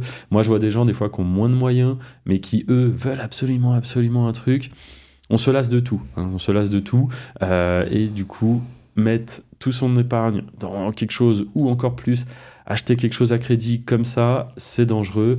Sachez que c'est des véhicules sur les voitures. Vous pouvez avoir une panne. Et alors là, si vous avez une panne et que c'est pas pris en charge par la garantie, vous vous retrouvez avec un truc inutilisable, invendable, qui va coûter très très cher. Donc, il faut quand même faire vraiment attention. Il faut y aller quand vous sentez que c'est le bon moment. Que financièrement, déjà, c'est pas ça qui va vous mettre en défaut. Tu as des règles, toi, par rapport à ça, pour quelqu'un qui pourrait nous écouter en disant mon patrimoine, il est de X. Je peux m'acheter qu'un pourcentage de ce que j'ai déjà. Tu vois, il y en a qui raisonnent comme ça des fois. Genre, je veux quelque chose, il faut que j'ai 10 fois ce montant avant de pouvoir l'acheter. Ouais, je crois pour les voitures, je me souviens plus, c'était 5 ou 10%, on disait, tu vois. Faut pas mettre plus de, en effet, 5 ou 10, donc en effet, c'est pas pareil, c'est du simple au double, mais en effet, il y en a qui disaient, faut pas mettre plus de ça dans une voiture, c'est dommage, quoi, c'est dangereux, etc. Ok, donc supercar à peu près 200 000 euros, si t'as 2 millions, c'est totalement ok. En gros. Ouais, je pense. Ouais, si derrière. En fait, tout est relatif. Si tu arrives à rentrer de l'argent, en fait, c'est ça. Il n'y a pas de problème à dépenser de l'argent quand on rentre. Tu as quelqu'un qui fait 200 000 par mois. Il se dit, c'est un mois de revenu. Et ça, c'est intéressant aussi ce que je veux dire là. Parce que moi, j'ai eu fait quelques grosses soirées en boîte de nuit, etc. Ça, c'est pareil, c'est des choses, je ne m'imaginais pas du tout vivre, quoi. Tu vois, genre acheter une bouteille à 4 000 euros et tout. Bon, c'est pas moi qui avais payé la bouteille, mais c'est des trucs, je voyais qu'à travers les reportages, la télé, etc. Et en vérité, tout est relatif. Tu vois, c'est comme, on en revient aux montres, on en revient aux voitures. 4 000 euros, oui, c'est énorme. C'est une très grosse somme, déjà, tu vois, pour commencer. Mais mettre ça dans une bouteille qui, tu le sais, ça se trouve, la bouteille, en réalité, elle vaut quelques centaines d'euros maximum, tu vois. Mais derrière, combien gagne la personne ? C'est surtout ça qu'il faut mettre en face, tu vois. Si le gars fait, allez, 4 000 euros par jour, il vient de dépenser une journée de salaire, tu vois. Donc, c'est l'équivalent de quelqu'un qui ferait 80 euros par jour et qui dépenserait ses 80 euros dans une soirée sympa, ou peut-être il y a un gros événement à fêter, etc., etc. Donc tout est relatif, tu vois. Ça se trouve, quelqu'un qui s'achète une montre à 15 000 euros, 20 000 euros, mais en fait, ça va faire moins mal à son épargne que quelqu'un qui a beaucoup moins de moyens et qui va s'acheter une montre à 200 euros. Tu vois ce que je veux dire ? Ou un iPhone, exactement. Alors là, l'iPhone, pour le coup, on achète tous les mêmes et je dirais presque, peu importe, comme tu dis, ton niveau. Alors il y en a, en effet, iPhone, c'est devenu hyper cher, mais il y a beaucoup de gens, en effet, qui n'ont pas trop de moyens et qui se traînent avec un téléphone à plus de 1 000 euros, tu vois. Et tu l'avais vu, toi, dans tes collaborateurs, des personnes qui... ça y est, tu gagnes 5, 6 000, 7 000 euros. Ah ouais, j'ai eu des expériences. Et là, c'est tout de suite veste Louis Vuitton, truc hyper cher, etc. Ouais, c'est ça. Direct la récompense. Et aussi, il y a un peu ce côté du j'ai jamais pu avoir ça. Donc là, let's go. Je mets tout maintenant. En fait, tu cèdes. En fait, toute ta liste de choses que tu ne pouvais pas faire, que tu n'avais pas les moyens de t'acheter, en fait, là, c'est gros craquage et tu t'achètes tout. Et c'est vrai que j'ai du mal du coup à me dire que ça existe, que des gens raisonnent comme ça, font ça, parce que moi, mais c'est pas du tout ça. Moi, je suis quelqu'un d'un petit peu stressé, un petit peu inquiet pour l'avenir, tu vois, et du coup, je vais toujours chercher à me sécuriser en vérité. Mais donc, d'autres personnes, forcé de constater qu'il n'y a pas cette notion du je suis inquiet pour l'avenir. 10 000 dépensés. Ouais, c'est ça. Après, je pense que tout s'explique, tu vois, tu as peut-être aussi besoin de prouver, besoin de montrer que tu as réussi sur certains domaines. Comme quoi, tout est là-dedans, parce qu'il y a des personnes, ils vont gagner 10 000, ils vont placer 8. Ouais, bien sûr. Il y a des personnes, ils vont gagner 10, ils vont même dépenser 12 en disant le mois prochain, j'ai encore 10. Ouais. Donc c'est bon, je prends de l'avance. C'est ça. Sauf qu'en fait, le jour où ça s'arrête, on fait comment, quoi. Tu vois, c'est toujours un peu ça.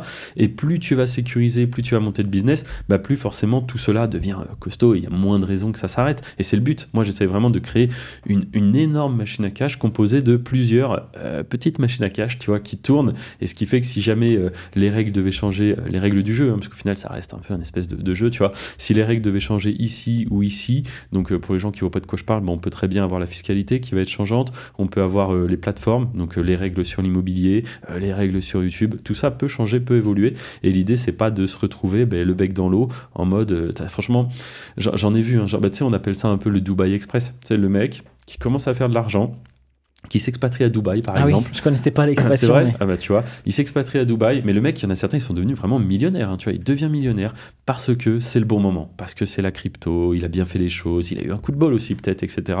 Là, il est entouré. Du coup, c'est pour ça l'entourage joue beaucoup et ça peut être aussi un peu dangereux. Il est entouré de personnes qui dépensent beaucoup, qui dépensent à fond, que ce soit grosse soirée, grosse bagnole, tout ça. J'ai un ami qui a été à Dubaï, j'y suis jamais allé moi. Il a vu une table. Je crois que c'était 100 000 € la table, un truc comme ça. Ouais, voilà. Mais tout est relatif. En boîte de nuit. S'ils font ça en 2 semaines, en 1 semaine, et puis s'ils sont plusieurs, enfin, tu vois ce que je veux dire, tout est relatif en fait. C'est un peu comme un mariage. J'ai découvert qu'un mariage, ça coûtait cher. Donc moi, j'ai souhaité faire un beau mariage parce que j'avais les moyens de le faire, etc. Mais c'est vrai que quand tu te rends compte combien ça coûte, je sais pas, les fleurs, la location du château, machin tout, tu te dis, mais des gens normaux, comment ils font ? En fait, certains, je me demande vraiment comment ils font. Et puis d'autres, ils font un mariage plus modeste. Et puis voilà, point final, quoi, tu vois. Mais c'est vraiment propre aux moyens de chacun.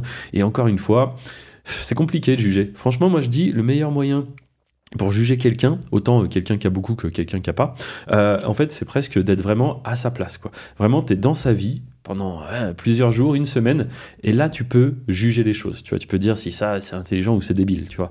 Mais souvent, les gens vont émettre un jugement, et peut-être que moi aussi, tu vois, je pense qu'on est tous un peu comme ça, un jugement, comment dire, t'imagines la situation du gars, mais avec toi, ton vécu, tes connaissances, etc., etc. Tu te dis, j'aurais jamais fait ça, mais voilà. En fait, dans la peau du gars, bien sûr que tu l'aurais fait. Voilà, et dans les deux sens, en fait. Et c'est vrai que plus j'avance, plus je me rends compte pourquoi est-ce que les gens, on va dire, qui ont les moyens, ils font des soirées comme ça. Pourquoi ils ont ce genre de voiture, pourquoi ils font ce genre de vacances, etc., etc. Et tout le monde fait un peu pareil, du coup. Et c'est vrai que c'est drôle, alors forcément, voilà. Dans chaque niveau, tu sais que là, il y a le niveau supercar, ensuite il y a le niveau bateau, il y a le niveau yacht, niveau jet privé. Ouais, exact. Et déjà, ça, tu vois, c'est un truc pour en reparler. Mais aujourd'hui, j'entends dire que c'est pas si compliqué, si coûteux, etc., que des fois, ça peut être pratique. Et comme on le dit, la seule donnée que tu peux pas acheter, c'est vraiment du temps. Tu peux pas aller au magasin et dire, bon, allez, recrédite-moi 3 années de plus, là, etc. Comme dans le film Time, d'ailleurs, où ils ont là... Exactement. Mais du coup, en vérité... presque avec certaines astuces, tu vois, comme par exemple l'avion, tu veux prendre un jet, ça va t'éviter de patienter plusieurs heures, etc. L'embarquement, le débarquement. Ouais, t'arrives quand tu veux quand t'as un jet, je crois. Ouais. C'est ça. Et tout est une question de moyens, une fois de plus. Et à un moment donné aussi, des fois, faire des choses qui vont un peu à l'inverse de la raison, c'est aussi un peu marrant. Comme je disais, là, cet ami, du coup, qui avait dit que j'étais un écureuil, tu sais, et bien en fait, lui-même, il me disait, des fois, le blé, faut en dépenser un peu, tu vois. Et il avait pas tort. C'est vrai que des fois, ça m'est arrivé, alors quand même très, très, très rarement, tu vois. Mais ça m'est arrivé de faire un truc. L'autre fois, tu vois, je suis pas du tout gambler, les jeux de casino et tout, pas du tout. Mais j'étais avec un ami, c'était une bonne soirée, je lui ai payé un coup, machin, et puis là, je joue, j'avais gagné un petit peu avant, là, je remets plus. Mon but, c'était de nous payer toute la soirée avec les gains du casino. Donc un petit 20K dans le casino.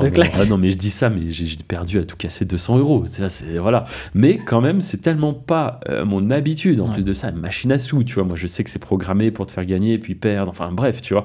On sait que tu ne deviens pas multimillionnaire grâce au casino. Et du coup, je suis là, j'essaye. Et en fait, je me dis, on a passé un bon moment. Et c'est ça, pour moi, je me dis, on a passé un bon moment. Je suis pas en mode, oh là là, je joue au casino, j'ai perdu. Pas du tout. Mon but, c'était que ça reste une bonne soirée.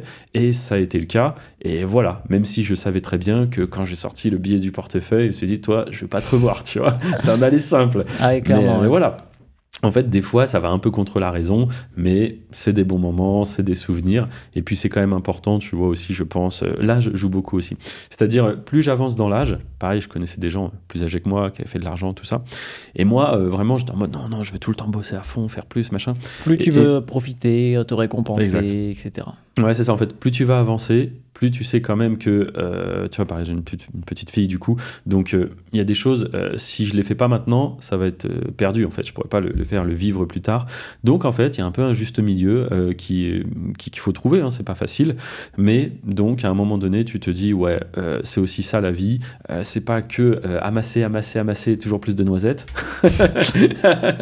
Non, mais c'est vrai, il faut aussi des fois savoir dépenser un peu dans des trucs, par exemple la petite, c'est son anniversaire, et ben tu vas organiser un truc, c'est un peu coûteux, tu vas faire venir les autres enfants, machin.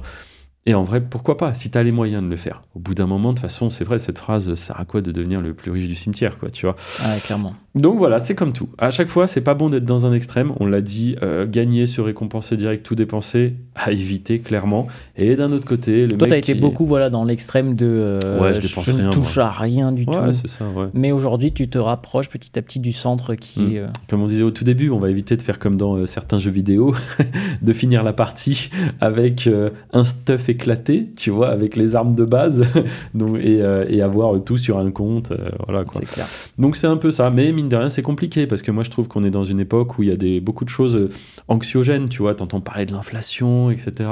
On te dit, oh oui, mais à l'époque de nos grands-parents, 1 million d'euros, machin, enfin, il n'y avait pas l'euro du coup, mais 1 million de francs, d'anciens francs, etc.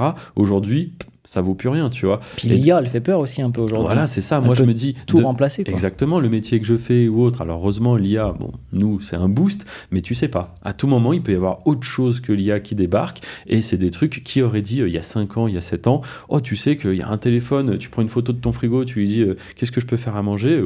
Il te sort les tartes, les recettes, il te sort tout, et tu lui dis, ah non, mais je suis allergique. Enfin, bref, tu vois, c'est assez dingue l'IA sur tout ce que ça fait, et c'était imprévisible, tu vois. Donc, en effet, moi, je me dis toujours, les règles du jeu peuvent changer, il faut se sécuriser au max. Et puis il y a aussi ce côté, en fait je me dis, je m'en voudrais à moi, mais tellement d'avoir eu un truc entre les mains qui imprime de l'argent, littéralement, ça fabrique de l'argent, tu vois. C'est-à-dire moi je connais des gars qui ont de l'argent, c'est un peu héritage, tout ça, et du coup ces personnes-là, je vais pas dire que je les... Il y en a en Andorre, ces gens-là, beaucoup. Exactement, voilà, ouais, il y en a, c'est leurs parents, leurs grands-parents qui ont fait de l'argent, et en fait, eux, toi tu te dis, ah il est bien quand même, il en a de l'argent. Et en fait, eux, sur toi, se disent, ah ouais, mais lui, il arrive à fabriquer du cash. Je le fabrique, vraiment. Eux, ils sont en mode, je m'ennuie, j'ai pas de business, j'ai pas de sens, vraiment, tu m'avais expliqué quelqu'un. Attends, il y a de tout. Il y a des gens qui vivent très bien ça, ce que je veux dire. Mais c'est que, moi, limite un peu, ça pourrait être le goal, tu vois, pour quelqu'un qui démarre, c'est le goal. C'est devenir rentier, on va dire, tu vois. Et eux, en fait, parce que c'est de l'argent qu'ils travaillent, mais en fait, c'est pas de l'argent qu'ils ont fait. Okay, c'est les autres générations qui ont fait ça. Eux, ils l'entretiennent, cet argent. Mais du coup, ils ont cette pression de se dire, faut pas que je merde, parce que moi, de l'argent, je ne sais pas en faire. Tu vois ce que je veux dire? C'est un peu comme demain, t'hérites, par exemple, t'as 300 000 euros. Ok, t'as 300 000 euros et pas un de plus. Et là, tu sais que si c'est investi intelligemment, ça peut changer ta vie. Par contre, si demain tu fonces... faut pas faire n'importe quoi. Tu fonces acheter la montre, la voiture, le machin, le truc, dans 2 ans, c'est retour à la case départ, tu vois. Donc en fait, tu réfléchis d'une manière différente où c'est que tu as de l'argent, mais il faut faire travailler cet argent, faut vivre sur l'intérêt de cet argent. Donc en fait, tu as vraiment une pression en vérité, tu vois. Et tu sais que si demain, tu fais un petit placement par là, comme j'ai fait, moi, des placements où j'ai perdu de l'argent, tu vois, tu fais un petit placement à 20 000 euros, malheureusement, ils sont perdus. Et bien, tu sais que tu n'as plus que 280, tu vois. Donc, grosse pression. Alors que quand tu en fais de l'argent, en perte, c'est moins grave, tu vois, parce que tu dis, bon, allez, c'est bon, dans 3 semaines, je le refais cet argent. Donc, les deux niveaux sont un peu compliqués. Mais c'est marrant parce que moi, ça c'était un peu le goal, devenir rentier, l'argent qui tombe, etc. Et en fait, tu te rends compte que eux, ils ont une certaine pression et en même temps, ils aimeraient bien savoir en créer. Ils aimeraient savoir en faire, tout comme toi, t'aimerais ne plus avoir parfois en faire, être les pieds en éventail, etc. Mais d'un autre côté, comme tu le dis, tu t'ennuies. Au bout d'un moment, tu t'ennuies. Moi, j'ai connu des années où vraiment je levais le pied et en fait, c'est ça, tout est un juste milieu. Tu veux pas être mais ça, le mec les gens, ils peuvent pas le comprendre. Et moi, je commence un peu à le comprendre parce que je commence à gagner de l'argent. C'est le truc de dire, quand j'aurai de l'argent, je vais plus rien faire. Parce que j'ai de l'argent qui tombe. Voilà, parlons-en. Imagine, demain, ça y est, allez, t'as 100 millions, etc. Qu'est-ce que tu fais? T'achètes la voiture de tes rêves, super. Tu fais les voyages de tes rêves, super. Et après 100 millions, ouais. Non, mais imaginons, t'as argent illimité et tout, tu vois. Ouais, je pense que le seul truc. Ouais, faudrait trouver un truc qui te stimule et je pense que ça serait peut-être Business Angel, tu vois. Voilà, mais du coup, c'est du business. Mais du coup, c'est du business. T'analyses des entreprises, t'investis dans ces entreprises, des fois tu gagnes, des fois tu perds. Parce qu'en fait, c'est un YouTuber qui avait dit ça, qui gagne aussi de l'argent. Il avait dit, j'ai testé de partir en vacances à la plage, mais au bout de 2 semaines, t'es là. Tu fais, j'ai fait toutes les plages, j'ai fait toutes les activités. Maintenant, je fais quoi? Il me faut un truc, en fait. Il me faut un sens à ma vie à un moment donné. Parce que tu peux être comme ça au soleil, mais ouais, peut-être aller. Il y en a qui vont peut-être durer 2 mois, 3 mois. Au bout d'un moment, tu vas te dire, ça sert à quoi ce que je fais, quoi? C'est ça.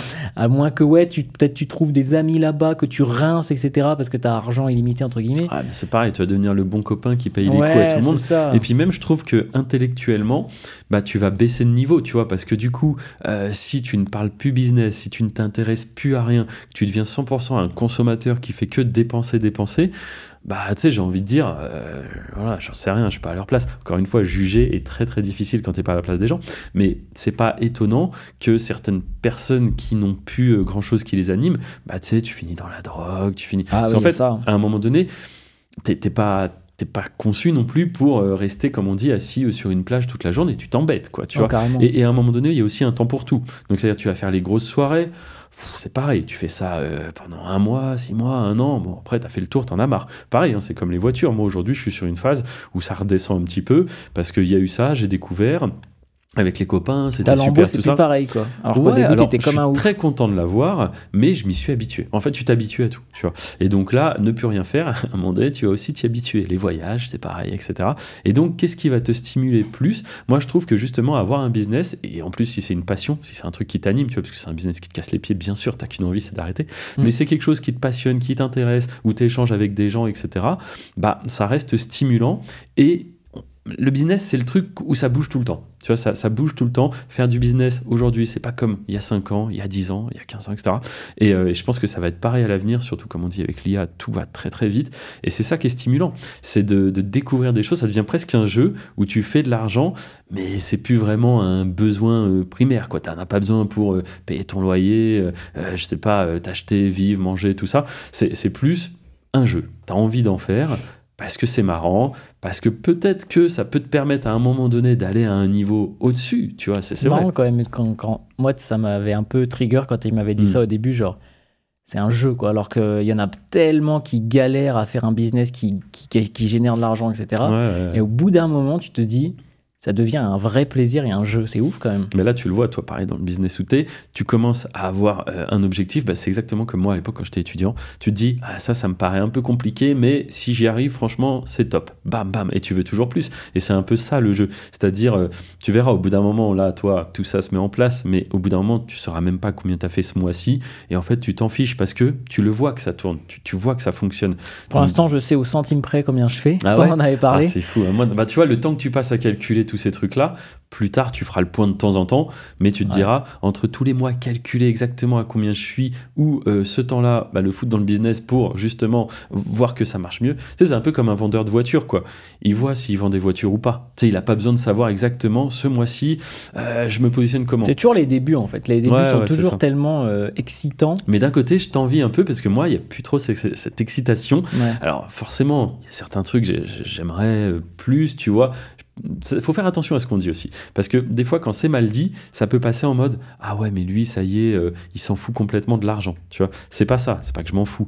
Mais c'est que c'est beaucoup moins excitant, en effet. C'est comme, je sais pas, un pilote de voiture, pour refaire par la voiture, qui va faire une fois de plus le tour du circuit avec un stagiaire. Le même circuit qu'il fait. Je pense à Sébastien Loeb, tu vois. Voilà, Sébastien Loeb qui fait des vidéos avec des gens. Lui, c'est en mode c'est tranquille, alors qu'il prend des virages à 120. Voilà, et les autres à côté, ils sont en mode oh là, c'est quoi ce truc de fou. C'est ça, les autres ils découvrent, c'est la première fois, et lui, est-ce qu'il est aussi excité que la première fois? Je ne pense pas du tout. Tu vois. Impossible. Et en fait, c'est la même chose dans le business. Mais d'un côté, c'est pas mal aussi, parce que business, c'est bien, ça monte, etc. Et quand ça baisse, le fait d'avoir cette expérience, ça te permet quand même de garder la tête froide, tu vois. Genre, quelqu'un qui connaît la première fois une chute, mais comme ça, il est en mode oh là là, qu'est-ce qui se passe, machin.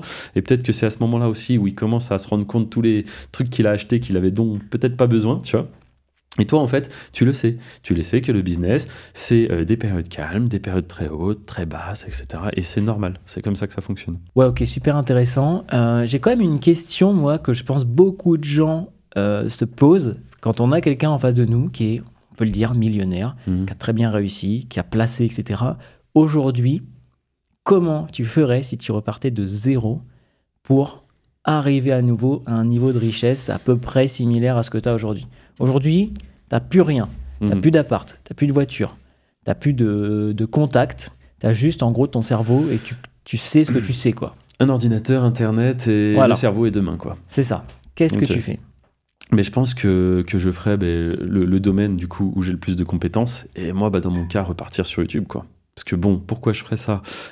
Créer du contenu, ça peut être quasi gratuit. Je veux dire, on a tous un téléphone, on peut tous filmer. Les compétences, en fait, c'est ça que j'aime bien dans ce business, c'est que ça ne se joue qu'aux compétences. Et c'est là où c'est puissant, du coup, d'apprendre, c'est la fameuse phrase, apprendre à pêcher et ne pas juste demander du poisson, hop, le manger et recommencer tous les jours. Et là, vraiment, ça fait plus de 10 ans maintenant, voilà, comme les gens le savent peut-être, que je travaille sur YouTube et forcément, j'ai mis en place des méthodes, des techniques et, je le rappelle, créer une chaîne YouTube, c'est gratuit. C'est-à-dire là, dans 5 minutes, vous pouvez tous créer une chaîne YouTube, ça ne coûte absolument rien. Et il n'y a pas beaucoup de business comme ça, je pense, où c'est que vraiment, tu peux te créer un compte, ça ne coûte rien. Imaginons un restaurateur, pareil, on fait le même exemple. Il est doué pour lancer des restaurants, etc.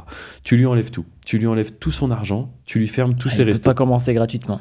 Il ne peut pas commencer gratuitement. Par contre, si vraiment il a des compétences, il va à la banque, il prend un crédit et il relance son truc. Parce que, pareil, il a des méthodes, il a des techniques, il a un savoir-faire. Et du coup, moi, c'est exactement ça. Je pense que je repartirai sur YouTube. C'est sûr même. Donc, étape numéro 1, tu irais en mode rechercher des niches, comme tu l'expliques dans l'accompagnement. Ouais, voilà, parce que du coup, pour ceux qui ne le savent pas, ça fait quoi, 1 an et demi à peu près, tout ce que j'ai fait, alors qu'au début, justement, je parlais même pas aux gens que je connais, famille et tout, de ce que je faisais sur Internet. C'est vrai qu'on est quand même dans une époque où les gens ont envie d'entreprendre, les gens cherchent comment faire de l'argent sur le web, etc. Et du coup, j'ai vu des personnes parler de mon business. Alors là, t'imagines bien la tronche que j'ai tirée. Moi qui n'en parlais pas à ma famille, mes amis, je vois des gars. Ils ont leak. Ah ouais, mais c'est ça. Ils ont vendu la mèche, ils sont là. Tu sais qu'on peut faire de l'argent sur YouTube sans se montrer et je vais tout expliquer. Alors je dis, punaise, c'est vraiment le business que je fais, quoi. Et quand je creuse un peu, quand je regarde dans le détail, je me rends compte que c'est des gens soit qui n'ont jamais fait ça, mais vraiment, ils n'ont jamais fait ça, soit ils l'ont fait 3 mois.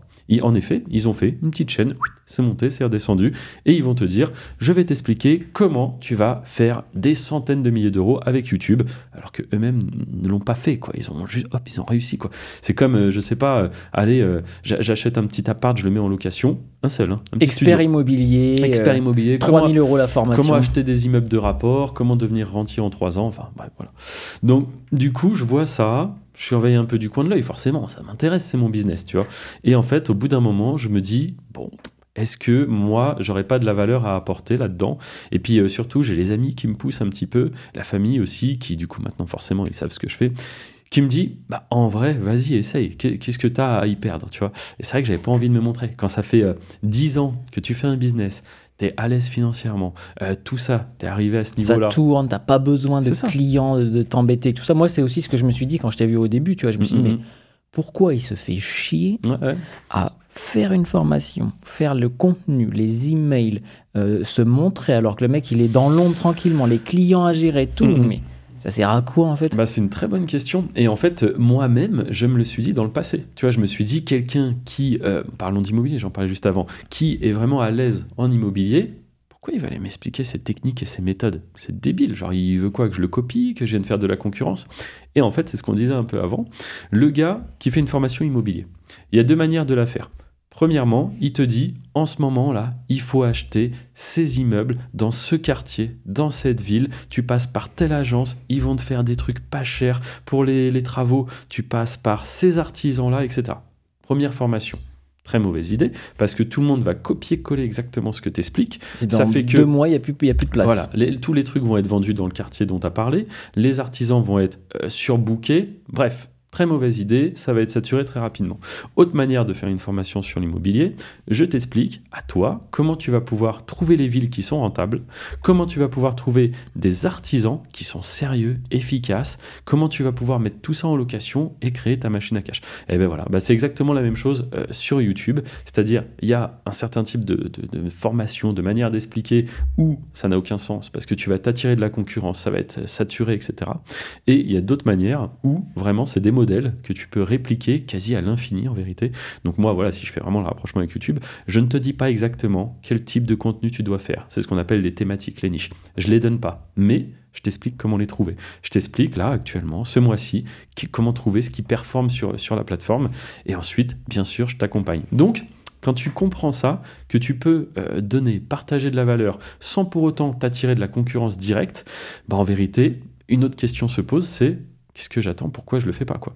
Genre, j'ai la flemme, tout simplement, c'est possible. Hein. Je pense qu'il y a plein de gens qui sont bourrés de compétences, qui ont un savoir phénoménal dans plein de domaines. On en connaît, hein. Mais ils ont la flemme, voilà. Et après, tu peux pas leur en vouloir, ils sont à l'aise, etc.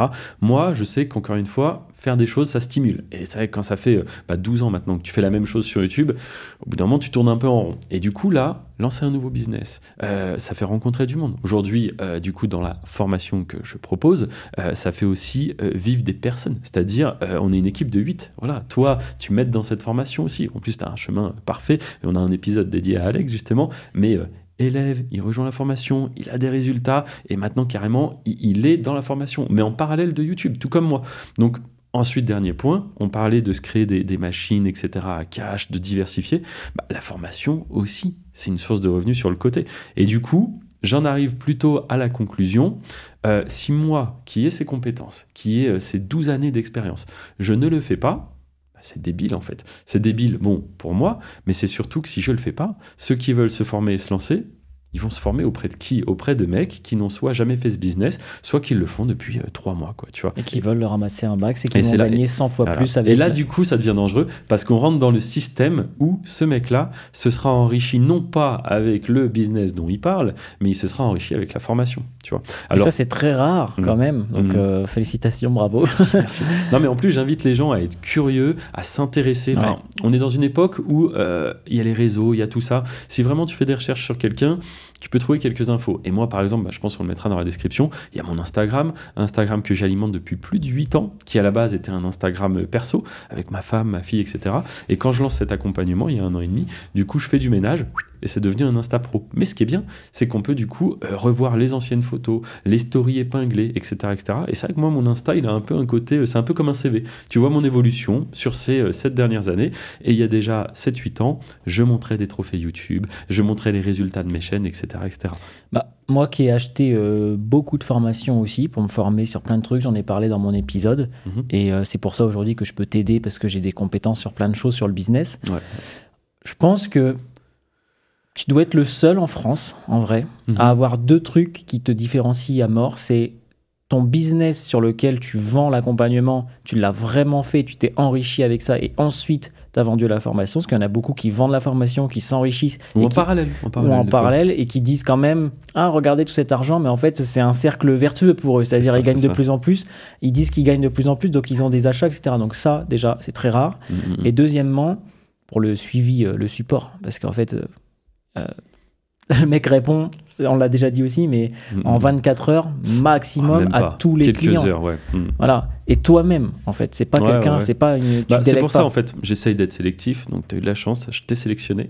Ouais. Non, mais ouais, j'essaye d'être sélectif parce que derrière, vu que c'est moi qui fais tout le support 7 jours sur 7, alors pareil, il y en a, ils vont se dire comment il fait. Mais d'ailleurs, c'est souvent ça qui revient. C'est en mode, pareil, comme tu dis, les nouveaux membres me disent j'en ai acheté des formations, mais c'est jamais le formateur qui répond. Bon, bah là, si, c'est moi. Et je trouve que justement, c'est ça la valeur, c'est que les gens me font confiance et aussi ils rejoignent pour être avec Hervé, pas pour être avec je ne sais qui, tu vois. Donc, du coup, pour moi, c'est important. Et comment est-ce que je fais ? C'est simple, hein. Je me pose 3 fois dans la journée, je regarde les messages, j'y réponds, et puis voilà. Donc, quelqu'un qui m'envoie une question, il a sa réponse sous, comme tu dis, maximum 24 heures. C'est vraiment s'il me contacte sur le moment où, du coup, je vais me coucher, etc. Ouais, mais en vrai, c'est plutôt 5-6 heures, quoi, je pense. 5-6 heures. Ouais, voilà, 7-7. Un bon support. Wow. Mais c'est aussi parce que derrière, les places sont limitées et qu'on ne prend pas tout le monde. Ouais. Et c'est le choix que j'ai fait, tu vois, de me dire, ces informations-là, il y a beaucoup de valeur, je ne veux pas non plus que ce soit accessible à tout le monde. Et derrière, tu ne peux plus faire un support, quoi. Tu ne peux plus faire un support. Si par exemple, tu as accès à 12 années pour, je sais pas, 100 ou 200 euros, ça sert à rien, tu vois, genre je veux dire, moi derrière, faire un support, ça a même plus de sens. Et là, tu te poses la question du pourquoi il fait ça le mec, quoi. Aujourd'hui, la situation que j'ai, mon temps quand même, il vaut assez cher dans le sens où, des fois, ça me arrive entre l'immobilier à gérer, entre les investissements, les machins, les podcasts à tourner, tout ça, il y a des journées où je m'ennuie pas. Mais c'est bien, c'est stimulant. Moi, je trouve, tu vois, faire ce podcast avec toi, ça que je trouve cool. Et même, je suis presque fier de le faire, tu vois, de me dire, je suis là, on apporte de la valeur, les gens regardent. C'est super, l'impression de faire une petite émission, tu vois.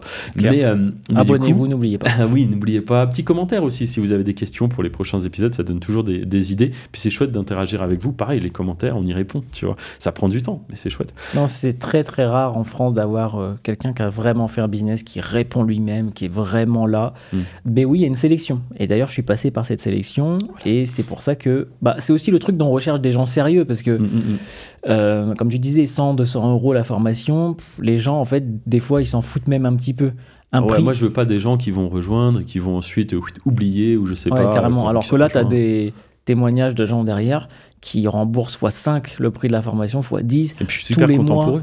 Et puis regarde, énorme. Toi t'as rejoint, on travaille ensemble, et alors bien sûr, je vais pas moi dire j'ai fait x100 sur le prix de la formation. Mais je vais pas dire que je travaille avec tous les membres, mais il y a certains profils de mecs qui sont hyper chauds, que j'aurais jamais rencontrés sans la formation, donc c'est super, et avec certains, on lance des projets en commun. Donc c'est là où je me dis, une fois de plus, c'est comme la voiture, c'est comme la montre, c'est comme tout ça, mais avoir fait la formation, ça m'a fait rencontrer du monde. Voilà, toi par exemple, j'aurais jamais fait la formation, il y aurait jamais eu des podcasts, la chaîne n'existerait pas, tout ça. Et dans mon business aussi, sur YouTube, ça m'aide parce que je lance des projets avec d'autres personnes.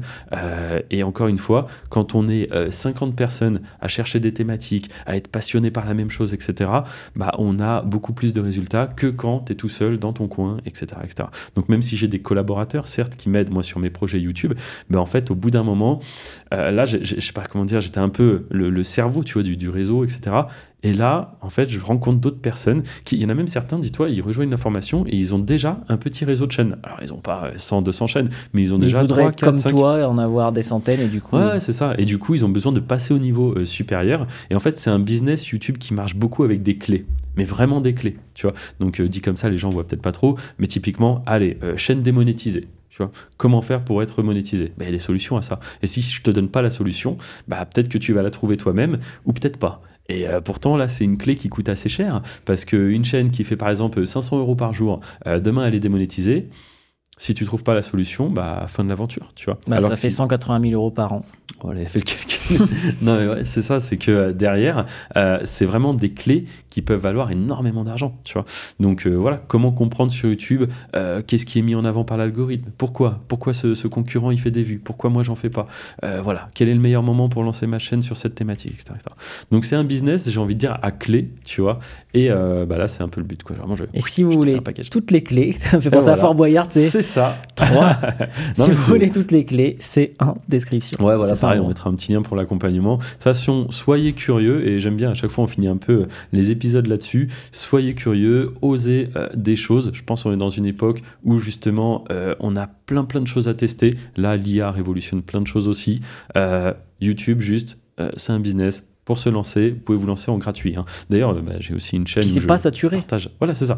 C'est pas saturé. Je le dis régulièrement dans toutes les vidéos qui sortent chaque dimanche. En fait, oui. Forcément, il y a beaucoup de gens qui créent du contenu sur la plateforme, mais il n'y a jamais eu autant de spectateurs et ça ne fait que augmenter. C'est-à-dire que la courbe des gens qui font une chaîne YouTube est plus basse que la courbe des gens qui regardent de plus en plus YouTube. Voilà. Elles évoluent pas à la même vitesse et il y a toujours de plus en plus de spectateurs et c'est complètement fou, vraiment, si vous arrivez à vous placer correctement.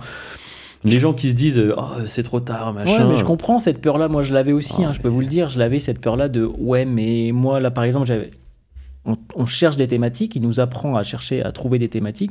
J'en avais trouvé et je me dis, mais je peux pas venir là-dedans. Il y a 4, 5, 6 concurrents. Je suis arrivé là-dedans, j'ai fait de l'argent. Bien sûr. Donc en fait, les gens, il y a une demande. On croirait que c'est une demande infinie. Ça fait même bizarre. C'est-à-dire que tu mets des trucs, si ça fait déjà des vues ailleurs, tu auras aussi des vues. Ouais, c'est ça. Surtout si tu arrives à identifier vraiment les bonnes niches, comme on dit. Ouais, et je sais pas, c'est comme tous les jours, tu as des restaurants qui s'ouvrent, tu vois. Tu pourrais te dire, punaise, mais quand même, depuis le temps, des restos, je pense que partout où il doit y en avoir, il y en a, point final. Et non, tu as plein de gens qui lancent des restaurants, sauf qu'un restaurant, c'est plus coûteux. Et voilà, le jour où ça se passe mal sur ton restaurant, tu te retrouves avec des crédits, des charges, des machins. YouTube, ça reste du virtuel. Vraiment, moi qui compare ça avec l'immobilier, c'est les deux opposés. Derrière ton immeuble, les loyers, ça va jamais faire 1 x 4 d'un mois à l'autre, alors que YouTube, clairement, ça peut monter sur des grosses tendances et tout, c'est impressionnant, quoi. Ça peut faire 1 x 10 en 24 heures, quoi. Mais ouais, mais rien que les chaînes là que tu connais, même la chaîne, tiens, Hervé YT Business, Hervé YouTube Business, cette chaîne, du coup, c'est quand même une thématique très difficile d'accès, parce que c'est une thématique où je parle de mon métier. Donc on n'est pas sur du divertissement au sens très large, je fais des tutoriels où je parle de mon métier.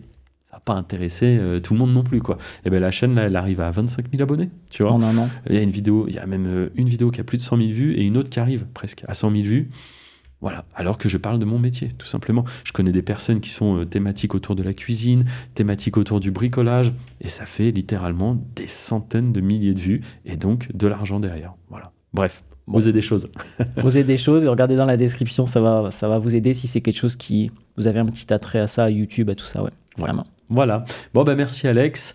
À plaisir. Et puis à très bientôt pour un prochain épisode. Et puis entre-temps, si vous avez des questions, l'espace commentaire est fait pour ça. À très vite. Salut.